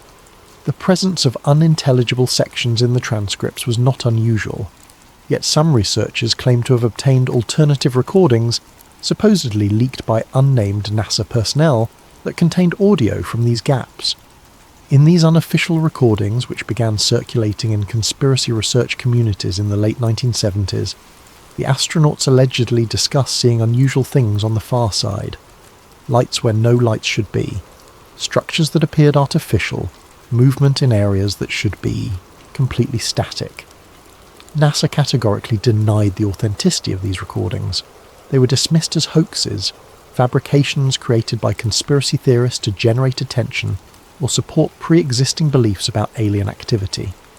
The agency pointed out that no verified source for these alternative audio files had ever been produced. No one had come forward with original recordings. No whistleblowers had provided documentation. And indeed, analysis of the leaked recordings revealed problems. The audio quality was inconsistent with genuine Apollo communications. The background sounds didn't match the spacecraft environment. Some of the conversations included references to things that wouldn't have been visible from Apollo 8's orbital altitude. The recordings were almost certainly fake, but their existence raised interesting questions. Why would someone go to the effort of fabricating detailed audio that sounded like Apollo transmissions? What motivated the hoax? And why did the fabricated conversations focus specifically on far-side observations? One possibility was simply the enduring human fascination with mysteries. The far side represented unknown territory. Creating fake recordings about discoveries there tapped into that fascination and generated attention. Another possibility, suggested by conspiracy theorists, was that the fake recordings were created as a form of disclosure. If something had actually been observed during Apollo 8, but the genuine audio remained classified, then creating fake versions of similar conversations might be a way to introduce the truth disguised as fiction. This theory required believing in elaborate games of misdirection by unknown parties within NASA or the intelligence community. Most researchers found it implausible. The simpler explanation was that someone created fake recordings because they could, and because people would find them intriguing. But one detail particularly bothered some researchers. In post-mission debriefings, the Apollo 8 crew reportedly spent an unusual amount of time discussing their observations of the far side. These debriefings were classified at the time, which wasn't uncommon. Much of the Apollo program operated under military security protocols due to its connections with ballistic missile technology and Cold War competition. What was uncommon was how long those specific debriefing documents remained classified. Most Apollo mission files were declassified within 15 to 20 years. Technical information about spacecraft systems, navigation procedures, and mission operations became public as the Apollo program ended and NASA shifted focus to other projects. The Farside observation reports from Apollo 8 weren't fully released until decades later, and even then, when they finally entered the public domain, significant portions were redacted. The official explanation was that the redactions protected proprietary technical information about camera, systems, and orbital mechanics. Some passages discussed classified military sensor technology that had been adapted for NASA use. Other sections contained information about observation techniques that remained sensitive for national security reasons. Critics argued that this seemed implausible for what should have been straightforward geological observations. The crew was looking at the moon, taking photographs, describing what they saw. What aspect of that required classification extending decades beyond the mission? NASA's response was bureaucratic. The classification had been applied according to standard protocols. The documents had been reviewed on regular schedules. They were declassified when appropriate authorities determined the information was no longer sensitive. This was technically true, but it didn't explain why observations of lunar craters and mountains would be considered sensitive in the first place. The Apollo 8 mission returned to Earth on December 27, 1968. The crew splashed down safely in the Pacific Ocean, completing one of the most ambitious and risky missions in history. They were celebrated as heroes, lauded for their courage and technical skill. Public attention immediately shifted to the next goal, landing on the moon. Apollo 9 and 10 would test the lunar module and verify landing procedures. Apollo 11 would make the attempt. The strange observations from the far side, if they existed at all, were buried under the momentum of the space program's greatest achievement. But for those paying attention, questions remained. What did the astronauts really see during those silent orbits? Why did their descriptions carry such emotional weight? And why did NASA seem so reluctant to discuss those observations in detail? The answers, if they existed, remained locked in classified files and fading memories. But the questions wouldn't go away. As more missions flew, as more astronauts orbited the moon and passed over the far side, the pattern of strange experiences would continue. And eventually those experiences would include something that couldn't be easily dismissed or explained away. Chapter 4. The Unverified Claims. In the decades following the Apollo program, rumours began to circulate among space exploration enthusiasts and conspiracy researchers. These weren't the usual moon landing hoax claims, which alleged that the entire Apollo program was faked in a television studio. Those theories, while persistent, were easily debunked by examining the evidence. These new rumours were something different, more specific, more troubling. The core allegation was this. During the Apollo missions, particularly those that orbited the moon, astronauts reported hearing strange sounds while passing over the far side. The claims first appeared in the late 1970s, mentioned in fringe publications and UFO research newsletters. They described unusual whistling noises, mechanical tones and rhythmic patterns that couldn't be attributed to spacecraft systems or radio interference. The sounds allegedly occurred only when the spacecraft was over the far side, never during near-side passes. NASA dismissed these claims immediately. Agency spokespeople explained that radio interference, thermal expansion of spacecraft components, and electromagnetic effects in the lunar environment could all produce unusual sounds. The spacecraft itself generated constant noise. Fans, pumps, cooling systems, electrical systems, all creating a background soundscape that astronauts lived with for days or weeks at a time. Human perception in stressful, isolated environments could also create auditory illusions. Pattern recognition in random noise was well documented. The brain would sometimes interpret meaningless sounds as having structure or significance, especially when exhausted or under psychological pressure. All of these explanations were scientifically valid, and for years, that seemed to be the end of the discussion. The strange sounds were dismissed as either misperceptions or hoaxes. But in the early 21st century, something unexpected happened. NASA itself released audio recordings from the Apollo 10 mission that seemed to validate at least part of the conspiracy theory. Apollo 10, which flew in May of 1969, was the final dress rehearsal before Apollo 11's historic landing. The crew orbited the moon 31 times, coming within 15 kilometers of the surface during practice runs for the landing approach. It was a comprehensive test of all systems and procedures. During several passes over the far side, the astronauts reported hearing strange whistling sounds through their headsets. The sounds lasted for nearly an hour. They were loud enough that the crew discussed them at length, trying to identify the source. In the recorded conversations, you can hear genuine puzzlement and concern in their voices. "You hear that? That whistling sound?" "Yeah, I hear it too. What's that?" "It sounds like outer space type music. It's really weird. Should we tell them about this?" "I don't know. Let's keep monitoring it." The conversation continued for some time, with the crew trying to troubleshoot what they were hearing. They checked their equipment, verified that all systems were functioning normally, and ruled out various technical sources. Eventually they decided to mention it to Mission Control, though their report was carefully worded. They described it as unusual radio interference, possibly related to electromagnetic effects from the spacecraft's systems. Mission Control noted the report but didn't seem particularly concerned.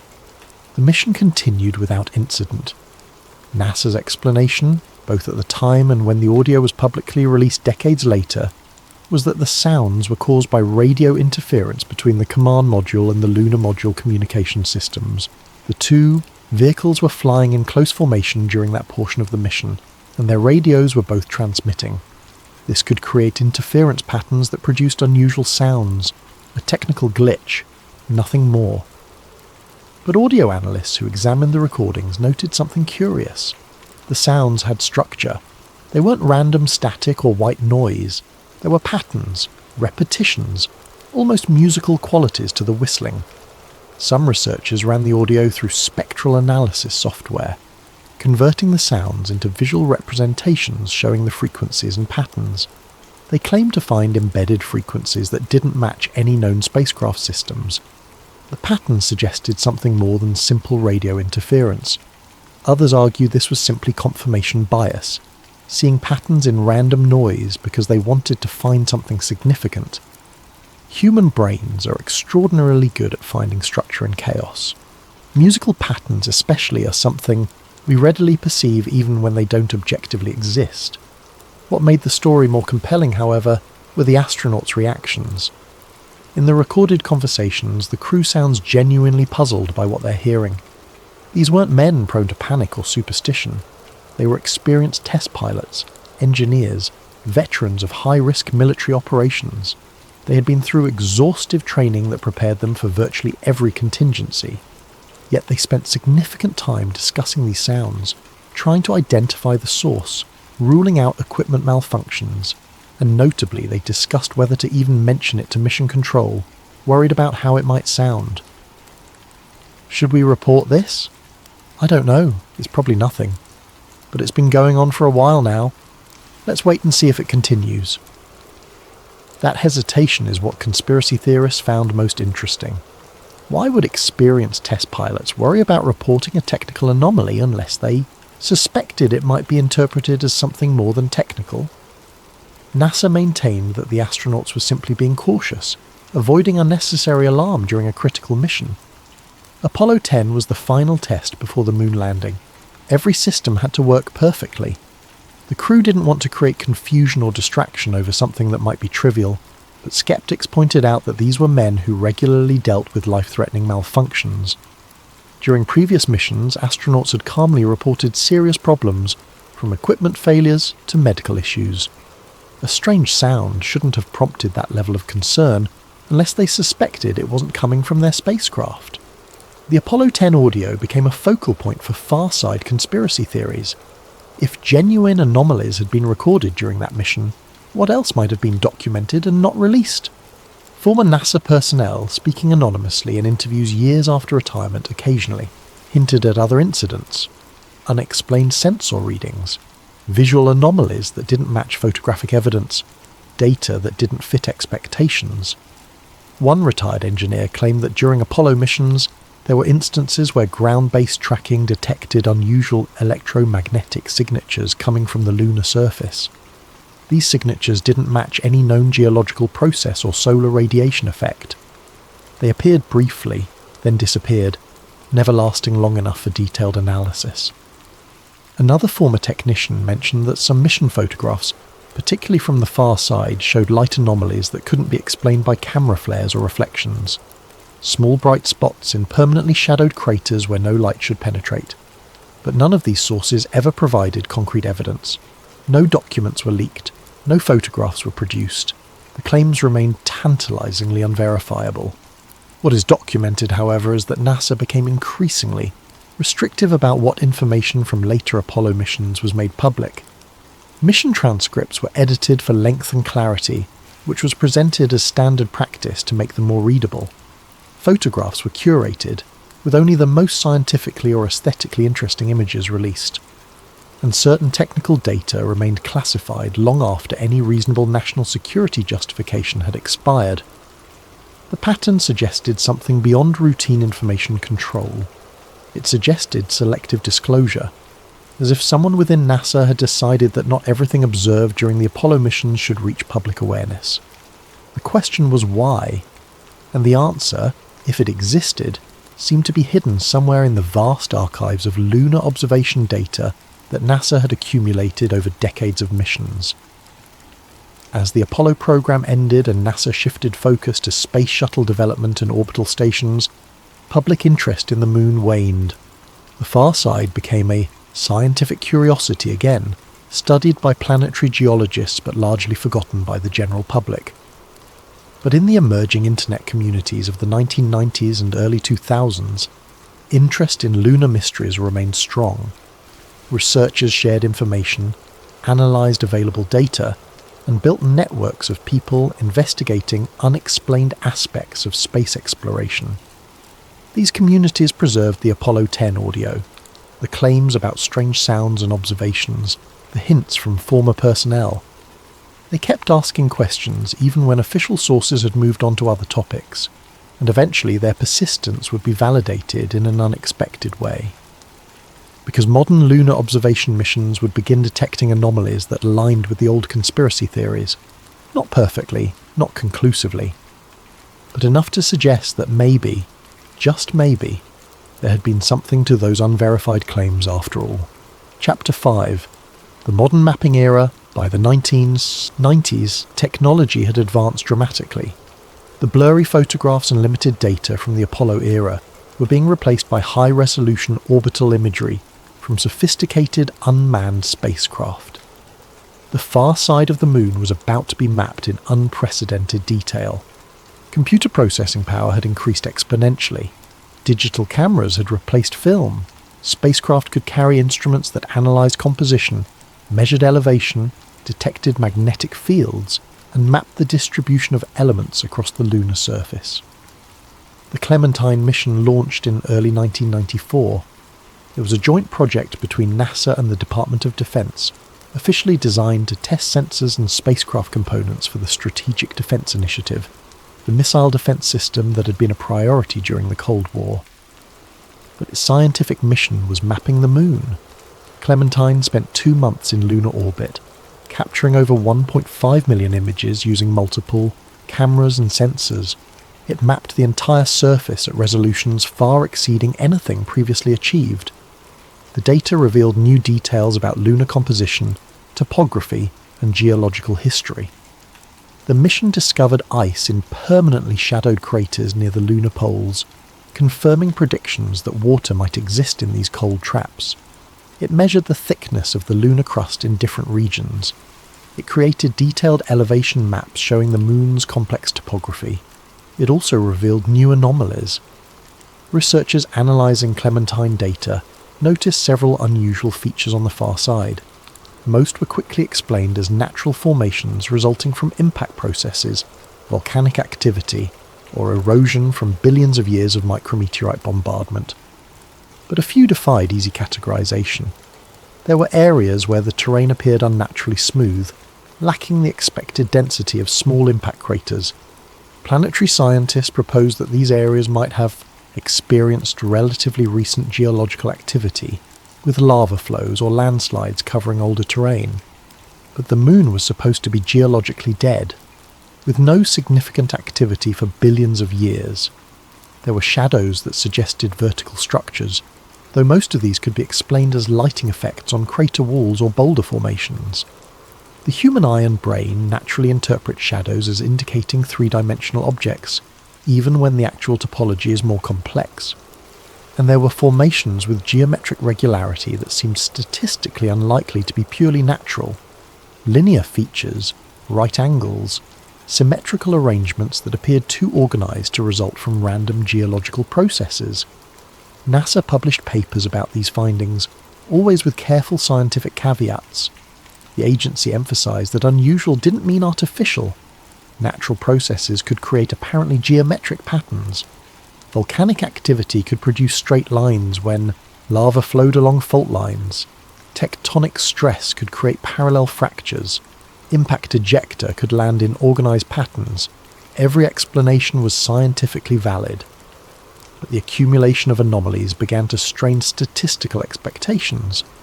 How many unusual but natural formations could exist before you had to consider that some might actually be unusual because they weren't entirely natural?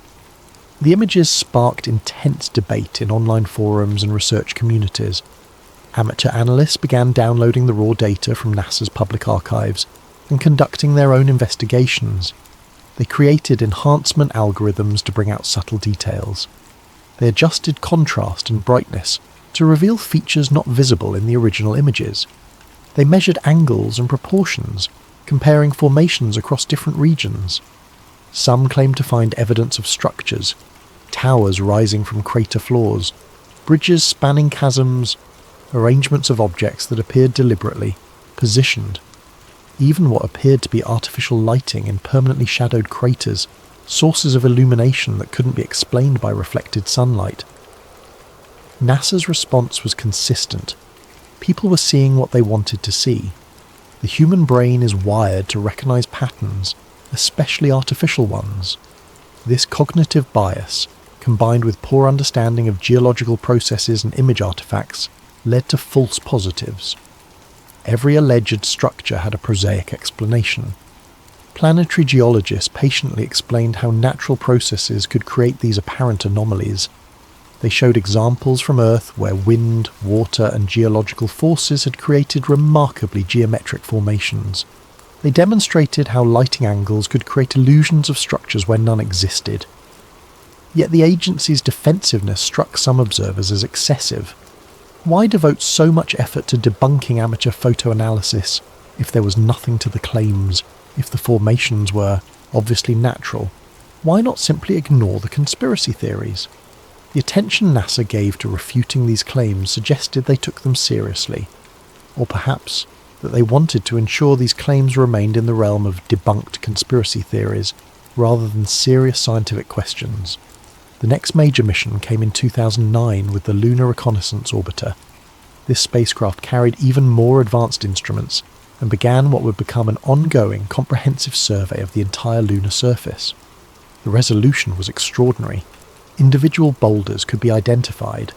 Landing sites from the Apollo era were photographed in stunning detail, showing the descent stages of lunar modules and even the tracks left by astronauts' boots and rover wheels. The far side received particular attention. Thousands of images were captured and released to the public through NASA's Planetary Data System, a repository of space mission data accessible to researchers and the public.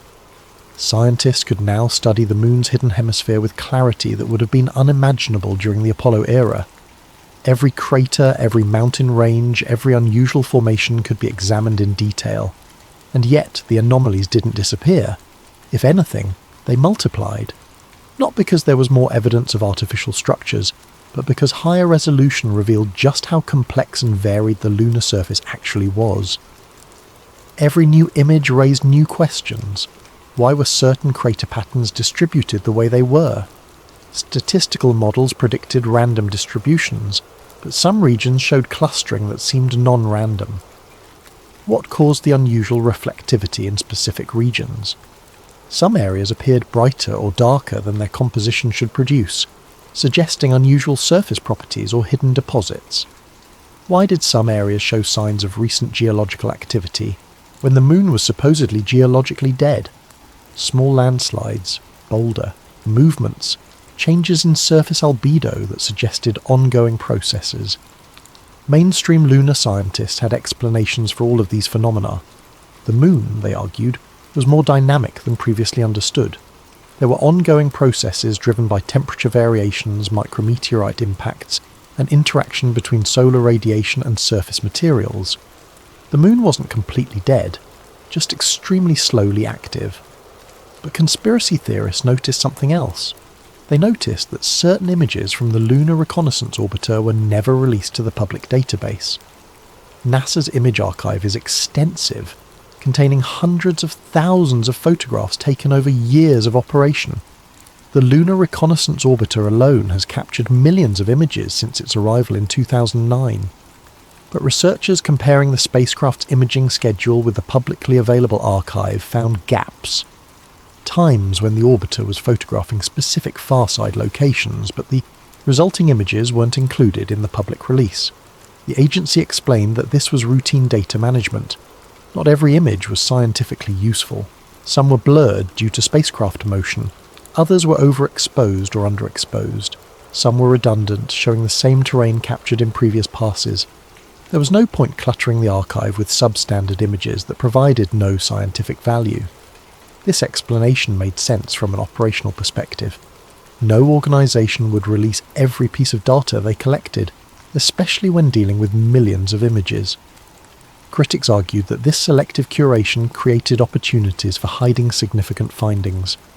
If something unexpected appeared in a photograph, it could simply be excluded from the public database. No explanation required, no questions asked. The image would remain in NASA's internal archives, accessible only to personnel with appropriate clearance. What made this argument more compelling was the fact that several nations now had their own lunar observation capabilities. China, India, Japan, and the European Space Agency had all sent missions to orbit or land on the moon. They were all capturing their own images, conducting their own analysis, and they were all being just as selective about what they released. China's Chang'e 2 orbiter, launched in 2010, captured high-resolution images of potential landing sites on both the near and far sides. The publicly released images showed impressive detail, but researchers noted that coverage of certain far-side regions was conspicuously absent from the public data. India's Chandrayaan missions provided chemical and mineralogical mapping, detecting water ice, and analysing surface composition. But like NASA and China, the Indian Space Research Organisation curated its data releases carefully. Japan's Kaguya mission, which orbited the moon from 2007 to 2009, created detailed topographic maps and high-definition video footage. Some of this footage showed the far side in remarkable clarity, but again, not everything captured was released publicly. It suggested a pattern. An unspoken agreement among space agencies that certain information about the moon, particularly the far side, should be carefully controlled. The question remained, what exactly were they controlling? The official answer was always the same. Mission data required careful validation before release. Scientific integrity demanded thorough review. Not everything captured was suitable for public distribution. All true, all reasonable, but insufficient to explain the specific patterns of what was released and what wasn't. Because if you mapped the gaps in coverage, if you identified which regions were photographed but not publicly released, an interesting pattern emerged. Many of the gaps corresponded to the same locations where earlier anomalies had been reported, the same formations that had generated debate during the Clementine mission, the same regions where amateur analysts had claimed to spot geometric structures. It could be coincidence. Those regions might simply be less scientifically interesting, and therefore images of them were deprioritized for public release, or it could be deliberate. Those regions might be more interesting than publicly acknowledged, and therefore images of them were being withheld pending further analysis. The truth, as always, was impossible to determine from the outside. Only people with access to the complete unfiltered data sets would know what had been observed but not released. And they weren't talking. Chapter 6. The Structure Debate. In the mid-2010s, a series of images from the Lunar Reconnaissance Orbiter sparked intense online debate. Amateur researchers had discovered what appeared to be a cluster of geometric formations on the far side, in a region known as the Mare Orientale Basin near a crater named Marion. The formations consisted of several roughly rectangular shapes arranged in an apparently organised pattern. They were small, only a few metres across at most, but their regularity was striking. They appeared to cast shadows that suggested vertical height, not just surface markings or discolorations. The images spread quickly through conspiracy research communities on social media and specialised forums. Analysis was conducted by people with varying levels of expertise, from professional image analysts to enthusiastic amateurs with powerful computers and freely available image processing software. Measurements were taken. The dimensions of the rectangular shapes were calculated. The spacing between them was measured. The orientation relative to local terrain was determined. The consensus among amateur analysts was clear. These were artificial structures. Some proposed they were abandoned installations from an ancient lunar civilization. Others suggested they were artifacts left by extraterrestrial visitors. Few even theorized they were secret human constructions, placed there by classified missions that NASA wasn't acknowledging. The theories varied, but the underlying claim was consistent. These formations were not natural. NASA's response came swiftly, within days of the images gaining widespread attention online. A planetary geologist issued a public statement explaining that the formations were almost certainly boulders ejected during an impact event, which had coincidentally landed in a pattern that appeared organised. This was not unprecedented, the statement continued. Random distributions often created clusters that seemed non-random to human observers. Our brains are pattern recognition machines, evolved to spot threats and opportunities in complex environments. This makes us prone to seeing organisation where none exists. The impact that created the nearby crater would have ejected millions of rocks. Some would land close together. Some arrangements would appear geometric, purely by chance. Probability guaranteed it. The explanation was scientifically sound. Impact ejector did indeed produce such patterns. Studies of impact events on Earth and other bodies had documented numerous cases of boulders landing in apparently organised arrangements, but skeptics noted that NASA's response came unusually quickly, as if the agency had been prepared for this exact discovery, as if they had known the images would eventually be analysed and had their rebuttal ready. Why would NASA have a prepared response unless they had already analysed these formations themselves and anticipated public interest? The agency never addressed this question directly. The statement was issued, the explanation was provided, and NASA moved on to other topics. But the formation in the Marion crater was just the beginning. More structures, or apparent structures, were discovered over the following years as amateur analysts systematically examined the Lunar Reconnaissance Orbiter image archive, not just in Marion crater but across the far side. Some appeared to be natural beyond reasonable doubt. Others were more ambiguous, and a few seemed genuinely difficult to explain through conventional geology. One particularly contentious example was a formation in the crater known as Tsiolkovsky, a large impact basin on the far side named after the Russian rocket pioneer. Orbital images showed what appeared to be a perfectly straight edge, several kilometres long, cutting across the crater floor.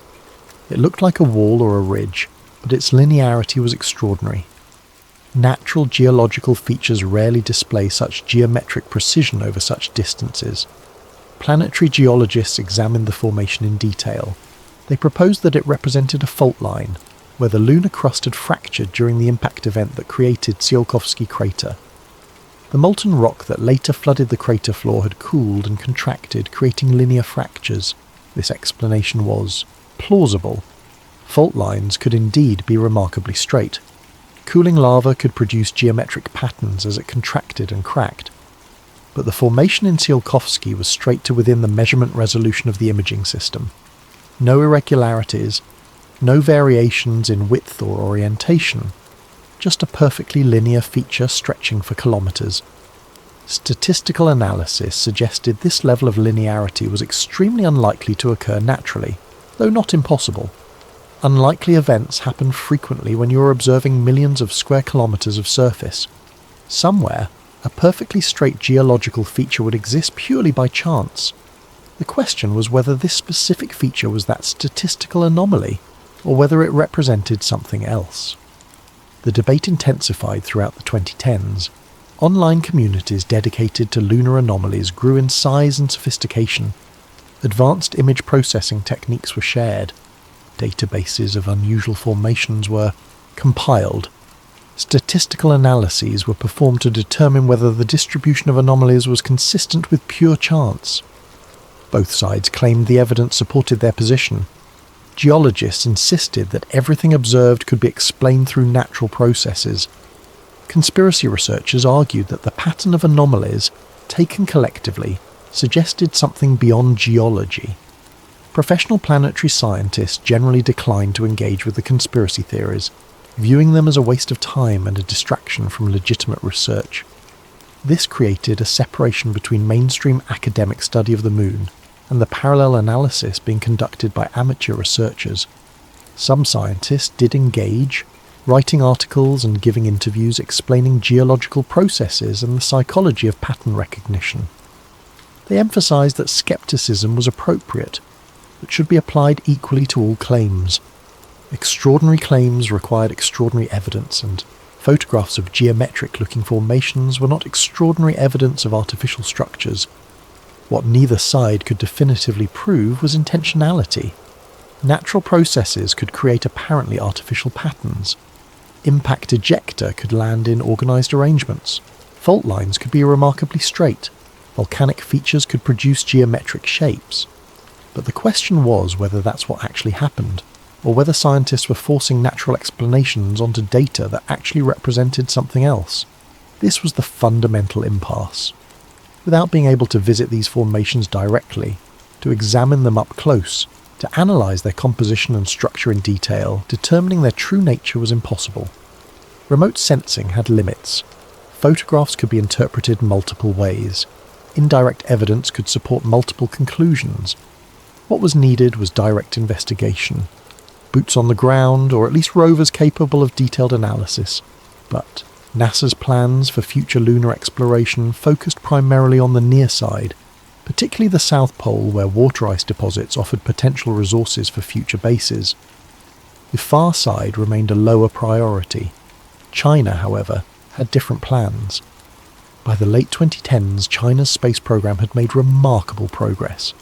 They had landed missions on the near side, developed heavy-lift launch vehicles, and established a sophisticated space infrastructure that rivaled NASA's capabilities. And they had turned their attention to the far side, not with orbital missions or remote sensing, but with a landing mission designed to put instruments directly on the far side surface. This mission would change the far side debate in fundamental ways, because one of the world's superpowers was about to do something unprecedented. Something that would demonstrate capabilities and ambitions that suggested the moon was becoming a contested territory rather than a shared scientific resource. And they were going to do it with remarkably little advance notice to the international community. Chapter 7. The Strategic Value of Silence. Before we discuss what happened in the late 2010s, we need to understand why the far side of the moon has strategic value beyond simple geological curiosity. The far side is unique in our solar system. It's the only substantial body that is completely radio shielded from Earth by another massive object. When you're on the far side, our planet is literally blocked from view. hidden behind thousands of kilometres of lunar rock. Every radio transmission from Earth, every satellite signal, every bit of electromagnetic noise generated by our civilization is filtered out by that barrier. For radio astronomers, this is paradise. Earth's electromagnetic environment is incredibly noisy. Our civilization generates constant radio interference across virtually the entire spectrum. Cell towers pump out signals 24 hours a day. Satellites transmit television broadcasts, GPS signals and communications data. Television and radio stations fill specific frequencies with programming. Radar systems sweep the sky continuously. Wi-Fi networks blanket populated areas.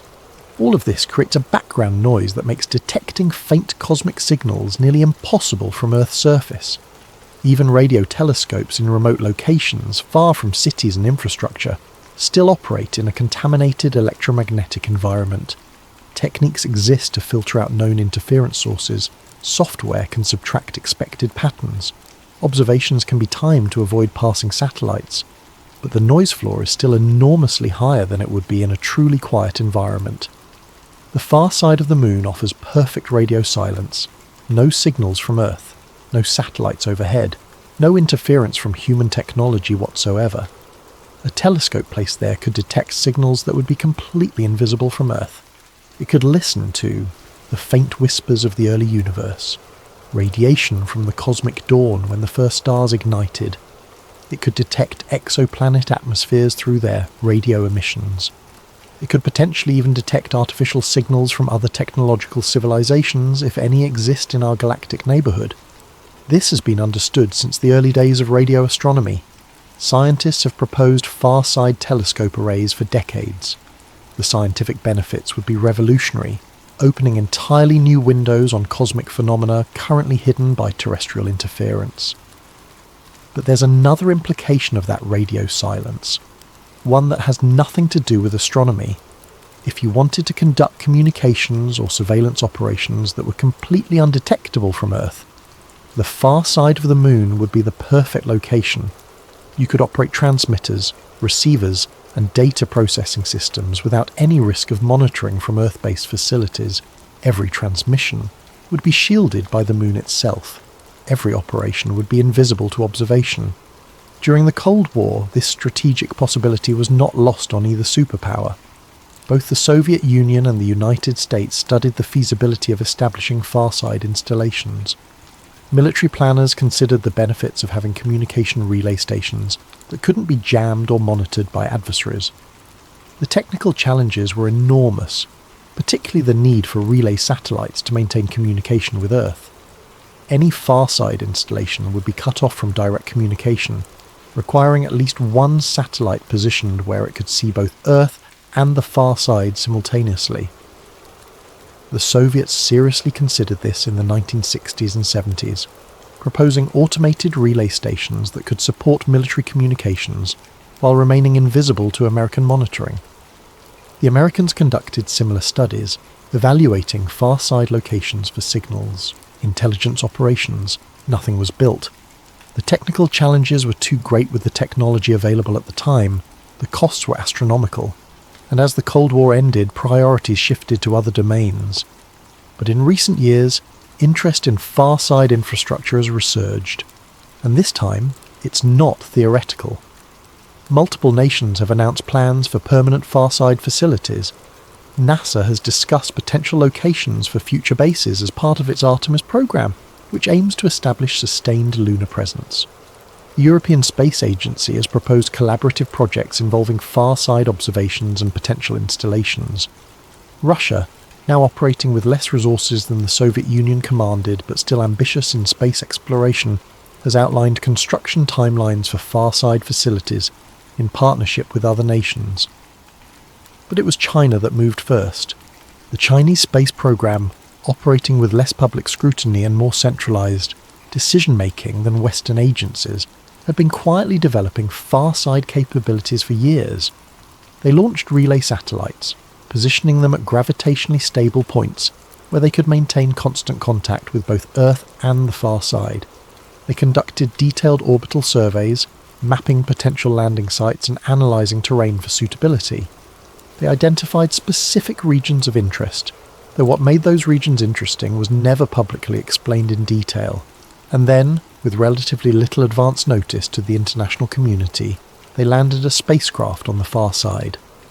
This was in early 2019. The mission was called Chang'e 4.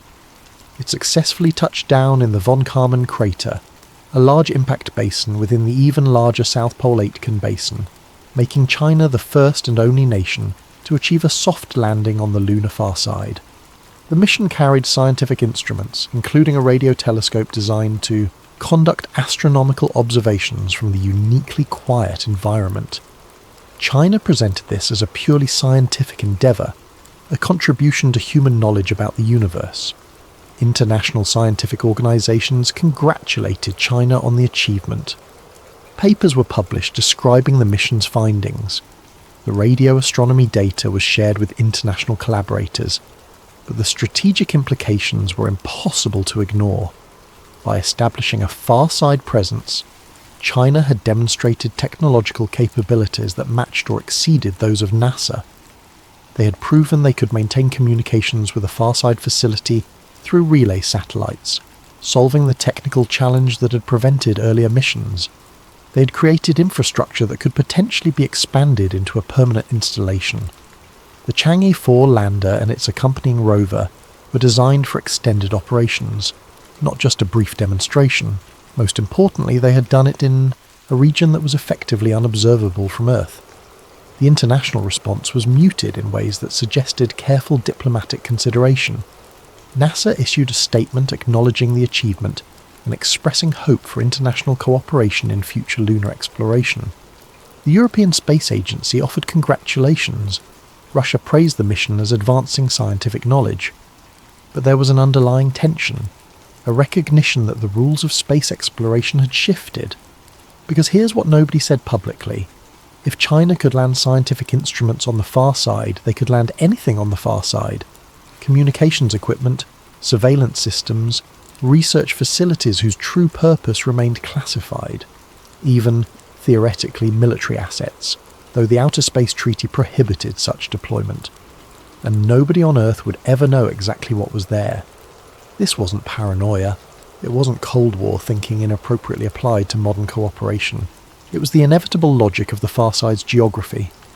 Radio silence works both ways. It protects astronomical observations from Earth's interference, but it also shields whatever activities might be occurring there from Earth's observation. Any nation operating on the far side has complete information control. They decide what data to share. They determine what observations to release. They control the narrative about what they're doing and why. This creates strategic advantage regardless of what's actually being done. Even if operations are entirely peaceful and scientific, the perception of hidden capabilities creates leverage. Western space agencies began accelerating their own far-side plans. What had been long-term proposals discussed in planning documents and scientific conferences suddenly became near-term priorities with allocated funding. NASA announced partnerships with commercial space companies to develop far-side missions. International collaborations were formed, bringing together European, Japanese and Canadian agencies. Funding requests to government legislatures emphasised the strategic importance of lunar presence. The race for the far side had begun. But unlike the original space race of the 1960s, this one wasn't primarily about prestige or proving technological superiority. This one was about control, about establishing presence in a location that was, by its very nature, hidden from scrutiny, about ensuring that no single nation dominated access to the most strategically valuable real estate in the solar system. And some researchers began asking a different question. Why now? Why? After decades of proposals and studies and occasional missions, were multiple nations suddenly treating far-side infrastructure as an urgent priority? Was it simply the natural progression of space exploration? Technology had finally made far-side operations feasible and cost-effective. Commercial launch systems were reducing costs. International cooperation made ambitious projects possible. All of that was true, but it didn't fully explain the urgency. Or had something changed? Had some new information emerged that made the far side strategically critical? in ways beyond radio astronomy and communications relay.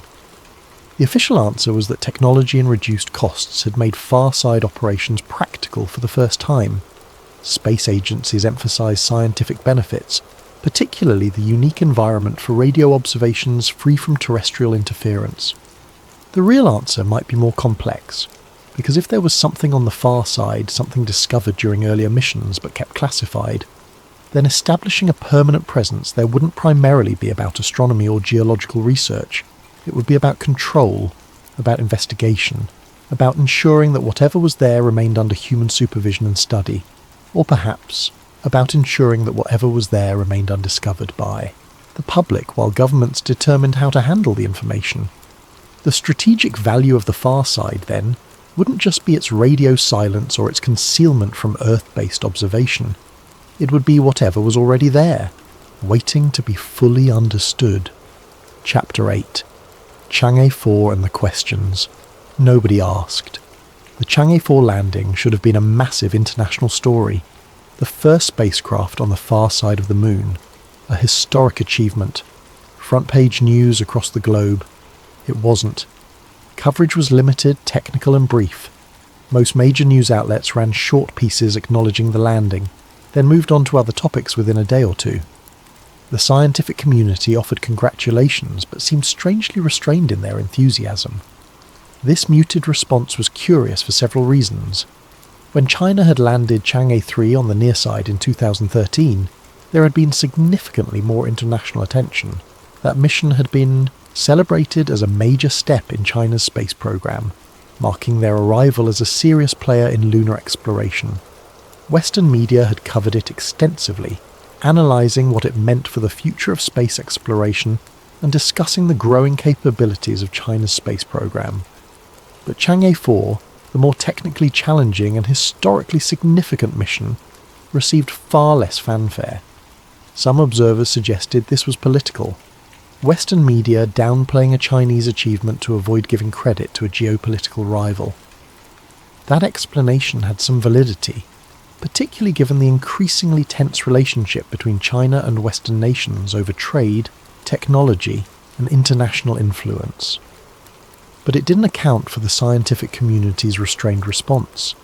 Scientists generally celebrate achievements regardless of national origin. Major discoveries and technical accomplishments are recognised because they advance human knowledge, not because of who achieved them. The first detection of gravitational waves was celebrated globally, even though it was primarily an American achievement. The discovery of the Higgs boson at CERN brought international acclaim despite being a European project. Science transcends national boundaries in ways that politics often doesn't. Yet the reaction to Chang'e 4 from planetary scientists, from space agencies in other countries, from the broader international community of researchers, was oddly subdued. It was as if the landing confirmed something rather than discovered something. As if people who knew what to expect were simply checking off a milestone rather than witnessing something new. China released data and images from the mission through established scientific channels. The terrain looked as expected based on orbital observations. The instruments functioned correctly, gathering data on composition, radiation environment, and other parameters. The relay satellite, positioned at a Lagrange point where gravitational forces from Earth and Moon balanced, maintained communications flawlessly. Signals travelled from the lander to the satellite, then from the satellite to Earth, with minimal delays and excellent data integrity. Everything was proceeding according to plan. But conspiracy researchers noticed something interesting about the Chinese data release schedule. Like NASA, like all space agencies, China's space program was selective about what information was made public and when. Images were released in batches, often weeks after they were captured. Scientific data went through extensive review before publication in academic journals. This was presented as normal scientific procedure. Data needed to be validated, calibrated against known standards, and properly documented before release. Rushing to publish raw data could lead to misinterpretations, false conclusions, and errors that would undermine scientific credibility. All true, all reasonable, all consistent with standard practice across international space agencies. Yet some patterns emerged that seemed unusual, even accounting for normal caution. Certain images from Chang'e 4 showed landscape features that appeared inconsistent with surrounding terrain. Unusual brightness variations that didn't match the expected photometric properties of lunar regolith. Shadows that didn't quite align with the expected solar angles given the known time and location. Small details that amateur analysts poring over every released image flagged as potentially significant. Chinese space officials addressed these observations with the same explanations NASA had used for decades. Lighting effects created illusions. Camera artifacts from sensor noise or compression algorithms produced apparent anomalies. Natural geological variations appeared unusual in photographs, but were perfectly ordinary in context. The explanations were scientifically valid. Every claimed anomaly had a prosaic explanation that fit within, understood physics and geology. But the pattern of anomalies continued, and more intriguing were reports that never made it into official channels. Rumours circulated among space industry personnel, shared in private communications and informal discussions at conferences, about Chinese scientists being surprised by some of the Chang'e 4 data. Not shocked. Not witnessing anything that contradicted fundamental understanding of lunar science. Just small discrepancies that didn't quite match expectations. These were second-hand accounts, third-hand in some cases, impossible to verify. Someone knew someone who worked with someone at the Chinese Academy of Sciences who had mentioned that certain measurements were unexpected, but they suggested that something about the far side environment wasn't matching theoretical models, not dramatically, not obviously, just enough to be noticeable to people who knew what the measurements should show. One persistent rumour involved electromagnetic, readings from the lander's instruments. The background radiation environment was reportedly showing fluctuations that didn't align with solar activity or known sources. Not constant, not regular, but occasional spikes or variations that defied easy explanation. Another rumour mentioned that some of the Chang'e 4 rover's photographs, never publicly released, showed features in nearby terrain that Chinese researchers were still attempting to explain. Natural formations, almost certainly, but with characteristics that didn't quite fit established categories. None of this rose to the level of confirmed fact. No documents were leaked, no whistleblowers came forward with evidence. The claims remained in the realm of unverified speculation, but they aligned with a pattern that had been developing for decades. A pattern of space agencies being more interested in the far side than their public statements suggested. Of careful control over what information reached public awareness. Of scientific findings being processed through multiple layers of review before release. China announced plans for additional far-side missions. Chang'e 5 would focus on sample return from the near side, but future missions would revisit the far side with more advanced instruments. A permanent far-side research station was proposed, with construction potentially beginning within the next decade. International cooperation was invited, with China offering to share resources and coordinate efforts with other space agencies. This was presented as a magnanimous gesture, an attempt to make lunar exploration a global endeavour rather than a national competition. But the offer came with conditions. Partner nations would need to coordinate their activities with Chinese mission control. Data sharing would be negotiated on a case-by-case basis. Access to Chinese far-side infrastructure would be granted according to terms Beijing would determine. In other words, China was establishing itself as the gatekeeper to far-side access. The international response to these announcements was telling. NASA accelerated its own far-side proposals, seeking funding for missions that could operate independently of Chinese infrastructure. Russia began discussing joint missions with China, recognizing that partnership might offer better access than competition. Private space companies, particularly American ones, started offering far-side delivery services to whoever would pay, seeing a business opportunity in nations wanting independent access. Everyone wanted a presence there. This rush seemed disproportionate to the stated scientific benefits. Yes, far-side radio astronomy was valuable. Yes, geological research could advance our understanding of lunar formation and evolution. Yes, the unique environment offered opportunities for certain types of experiments. But the level of investment being proposed, the speed with which plans were being developed, exceeded what those benefits alone would. justify, unless there was another reason, unless the far side offered something beyond scientific discovery, something strategic, something that governments understood but weren't publicly discussing, or perhaps something that had already been discovered but remained classified. By the time Chang'e 4 completed its primary mission and entered extended operations, continuing to function far beyond its designed lifespan, the far side had transformed from an astronomical curiosity into a geopolitical priority. And that transformation happened with surprising speed and remarkable global coordination, almost as if every major space agency had received the same briefing, almost as if they all knew something that justified treating the far side as strategically critical. But what exactly they knew remained carefully unstated.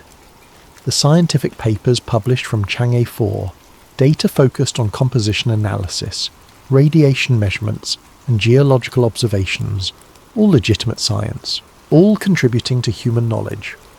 But conspicuously absent from these publications was any discussion of anomalies, unexpected findings, or observations that didn't fit existing models, which could mean there were no such observations, or it could mean they were being handled through other channels that didn't involve public scientific literature and open academic discourse.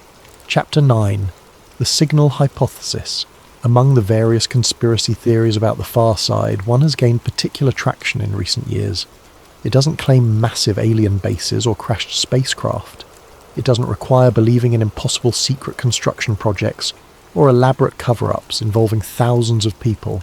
It simply suggests that there might be something on the far side that's transmitting a signal. The theory evolved from analysis of the various anomalies we've discussed throughout this investigation. The strange sounds reported by Apollo astronauts during far side passes, the geometric formations visible in orbital images, the unusual electromagnetic readings hinted at in unverified reports, and most significantly, the coordinated international interest in establishing far side infrastructure. The hypothesis is straightforward. At some point during lunar observation missions, sensors detected an artificial signal emanating from the far side. Not a message intended for humanity, not an attempt at communication, but rather an automated transmission. Something old. Something that had been broadcasting for a very long time, possibly millions of years. This would explain several puzzling aspects of far-side research that we've examined. First, it would explain why certain data from early missions remained classified far longer than national security concerns would justify. A signal detection would be exactly the kind of discovery that governments would classify immediately. Not because it was dangerous necessarily, but because they needed time to understand it before causing potential public panic or religious upheaval. Second, it would explain the sudden international urgency about far-side infrastructure that emerged in the 2010s. If a signal existed, every major nation would want independent confirmation. They would want their own instruments on the far side, free from reliance on other nations' data or interpretations. The race wouldn't be about claiming territory, which is prohibited by international treaty anyway. It would be about verification, about ensuring your nation had first-hand knowledge rather than depending on what others chose to share. Third, it would explain the restraint in public announcements. If multiple agencies had detected the same signal independently, but couldn't explain its origin or determine its meaning, they would face an impossible communication problem. How do you tell the public that something artificial exists on the moon without knowing what it is, where it came from, how old it is, or what it means? Do you announce it immediately, triggering global speculation and possible panic? Do you wait until you understand more, risking accusations of cover-up if the information leaks? Do you coordinate with other nations first, creating delays and complications? The safest answer, from a bureaucratic perspective, would be to say nothing, at least until you understand more, at least until you can frame the discovery in ways that minimize disruption. The signal hypothesis gained support from an unlikely source, whistleblower testimony. In the early 2020s, a former NASA contractor came forward, claiming to have worked on signal analysis from far-side observations. His name was never widely publicized, and he spoke primarily through intermediary researchers, rather than directly to media. His account was detailed and technically sophisticated. He described detection methodology, frequency ranges, analysis protocols and data processing techniques in ways that suggested genuine familiarity with NASA's operations. According to his testimony, an anomalous signal had been detected by the Lunar reconnaissance orbiter during routine radio environment mapping in the late 2010s. The spacecraft carried instruments designed to measure the electromagnetic environment around the Moon, characterizing natural radio emissions and mapping variations in the magnetic field. During a pass over a specific region of the far side, the instruments detected something unexpected. A faint but distinct radio emission that didn't match any natural source. The signal was extremely weak, barely above the detection threshold. It was periodic, repeating with a consistent interval, and it originated from a specific location on the surface, not from space or from any known spacecraft. The contractor claimed that when this detection was reported to senior NASA personnel, an immediate classification was imposed. The data was segregated from routine observations. Analysis was restricted to personnel with appropriate security clearances, and no mention was made in public science releases from the Lunar reconnaissance orbiter mission. Further observations were conducted, according to his account, using different instruments and from different orbital positions. The signal remained detectable, consistent in its properties, originating from the same location. Analysis determined it was not interference from spacecraft systems, it was not reflection or scattering from Earth-based transmissions, it was not any known natural phenomenon produced by solar radiation interacting with lunar materials. It appeared to be artificial, generated by technology, modulated in ways that suggested information content, though the modulation scheme was unlike anything in human telecommunications. NASA immediately denied these claims when they began circulating online. The contractor was dismissed as disgruntled, possibly fabricating the story for attention or financial gain from appearances at conferences and in documentaries. No corroborating evidence was provided by the contractor. No documents were leaked. No other personnel came forward to support his account. It remained a single source making extraordinary claims without extraordinary evidence. But some details in his testimony were oddly specific and verifiable. He described technical procedures for signal processing that matched NASA's known methods. He mentioned specific dates for orbital passes that aligned with known lunar reconnaissance orbiter activities. He discussed internal organizational structures and communication protocols in ways that suggested insider knowledge. Most importantly, he claimed that the signal had characteristics suggesting it wasn't natural. It showed amplitude modulation patterns. It had spectral structure indicating intentional frequency selection. And it appeared to be repeating with a period that didn't match any known astronomical or geological cycle. If true, this would be the most significant discovery in human history. Proof that artificial constructs existed beyond Earth, created by non-human intelligence.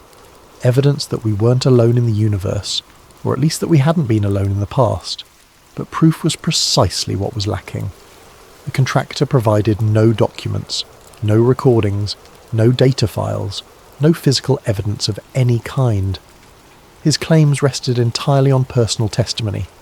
And while his technical knowledge seemed legitimate, that didn't prove his specific claims about signal detection were accurate. He could have worked on signal processing for NASA, giving him authentic knowledge of procedures, while fabricating the story about an anomalous detection. Alternatively, he could be misremembering or misinterpreting events from years earlier, conflating routine detections of interference with something more exotic. Or, of course, he could be telling the truth about something that actually happened, but was successfully kept classified. The story faded from mainstream attention after the initial wave of interest. News cycles moved on.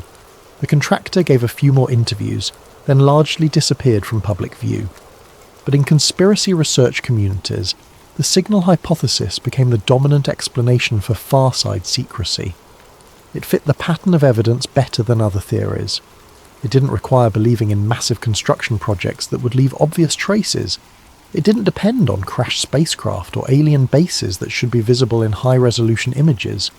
It only required accepting that automated technology, far older than human civilization, might exist in our solar system, that some ancient intelligence had placed monitoring equipment or navigational beacons or scientific instruments on the moon, and they were still functioning millions or billions of years later.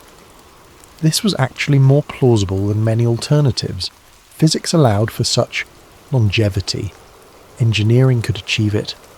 We ourselves were building spacecraft designed to function for centuries, sending probes beyond the solar system that would operate long after human civilization might have fallen. If we could do it with primitive 21st century technology, what might a truly advanced civilization achieve? The hypothesis suggested that the signal wasn't a message directed at Earth. It was more like a beacon, an automated system performing some function, broadcasting into space, perhaps for millions of years, waiting for something. Or perhaps simply transmitting because that's what it was designed to do, long after its creators disappeared from the universe. This would explain why there was no obvious attempt at communication. The signal wasn't trying to contact us. We happened to develop the technology to detect it, but it wasn't intended for us specifically. Some versions of the theory went further, suggesting the signal might be a coordinate marker. Wei-chi, a reference point for navigation. Something that would allow its creators to locate our moon from vast distances across interstellar or even intergalactic space. Advanced civilizations might seed galaxies with such beacons, creating a navigation network that persisted across cosmic timescales.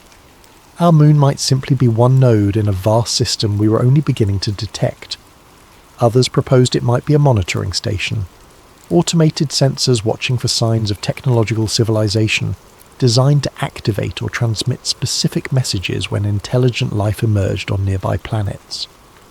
Maybe it had been silent for billions of years, waiting patiently, and only began transmitting when Earth's electromagnetic emissions indicated we had developed radio technology.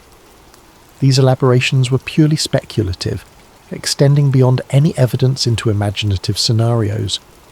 But the core signal hypothesis remained frustratingly plausible. It explained the known facts without requiring impossible claims. It accounted for government secrecy without demanding massive conspiracies. It suggested a discovery that would justify classification without requiring malicious intent or cover-up. And most disturbingly, it suggested that we might be living in a universe where ancient technology outlives its creators, continuing to function long after the civilizations that built it have vanished into cosmic history. The question wasn't whether such technology could exist. Physics permitted it. Engineering could achieve it. The question was whether it actually did exist on the far side of our moon, and whether the recent race to establish permanent far-side infrastructure was really about astronomy and geological research, or about investigating something that had already been found but wasn't yet understood, something that governments had decided the public wasn't ready to know about, at least not yet. Chapter 10. The Logic of Silence. Let's engage in a thought experiment. Assume, for the sake of argument, that something artificial exists on the far side of the moon. Not necessarily a signal broadcasting into space, not necessarily any specific thing, just something that can't be explained through natural geological processes. How would governments respond? The instinctive assumption might be immediate public disclosure. A discovery of that magnitude would be impossible to keep secret, the reasoning goes. Too many people would be involved. Too many nations would have independent confirmation. Someone would leak the information. But that assumption might be wrong, and understanding why requires thinking through the actual decision-making process that would occur. Consider what would happen if multiple space agencies independently detected something artificial on the far side. Each would immediately classify the finding, not because of malicious intent or desire to deceive the public, but because that's standard protocol for significant national security information. Anything unprecedented, anything with potential strategic implications, gets classified automatically while assessment occurs. Each agency would then face a critical decision: confirm with other agencies or investigate independently. Confirmation would require sharing classified data across international boundaries. It would mean admitting the discovery to geopolitical rivals. It would create immediate pressure for coordinated public disclosure before any single nation fully understood what they'd found. Independent investigation would allow each nation to control the narrative, to develop their own understanding before sharing information. But it would also create a prisoner's dilemma situation. Everyone knows the others probably detected the same thing, but nobody wants to be the first to publicly acknowledge it. Nobody wants to create global panic or disruption before understanding the full implications. The rational choice from each individual nation's perspective becomes coordinated silence. Not through explicit conspiracy or formal agreement, but through parallel decision-making by independent bureaucracies all following the same logic. Don't disclose until you understand. Don't admit what you know until others do. Don't create public upheaval over something you can't fully explain. This would explain several observable patterns in how space agencies have behaved regarding the far side. It would explain why multiple nations are racing to establish far-side infrastructure without clearly articulating why it's suddenly so urgent. They're all trying to get their own assets in position to investigate, without revealing that there's something specific to investigate. Each agency can claim they're pursuing normal scientific research, studying the unique environment, establishing presence for future exploration. All true statements that don't reveal the underlying motivation. It would explain the muted public response to significant far-side missions like Chang'e 4. If space agencies know there's something genuinely important about the far side, celebrating each mission becomes awkward. Too much enthusiasm might prompt journalists to ask questions about why this particular region is receiving so much attention. Better to downplay significance, treat each mission as routine, avoid drawing attention to patterns. It would explain the careful curation of data releases we've discussed. Images and measurements would be reviewed not just for scientific accuracy, but for what they might inadvertently reveal. Anything ambiguous would be withheld pending further analysis. Anything that might generate public questions would be classified. Better to control information flow than deal with premature disclosure. Most importantly, it would explain why there's been no explicit denial of far-side anomalies despite widespread public speculation. NASA and other agencies could easily make definitive statements.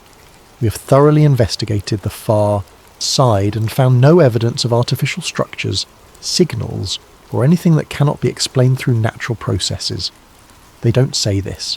They address specific claims individually, debunking particular photographs or refuting specific allegations, but they never make broad categorical denials about the entire far side. The absence of such denials is telling. It suggests agencies are being carefully literal in their public statements, addressing the specific evidence people present without making claims that might later prove false if the situation develops. This is standard bureaucratic behaviour when dealing with uncertain situations. Say nothing that might need to be retracted. Acknowledge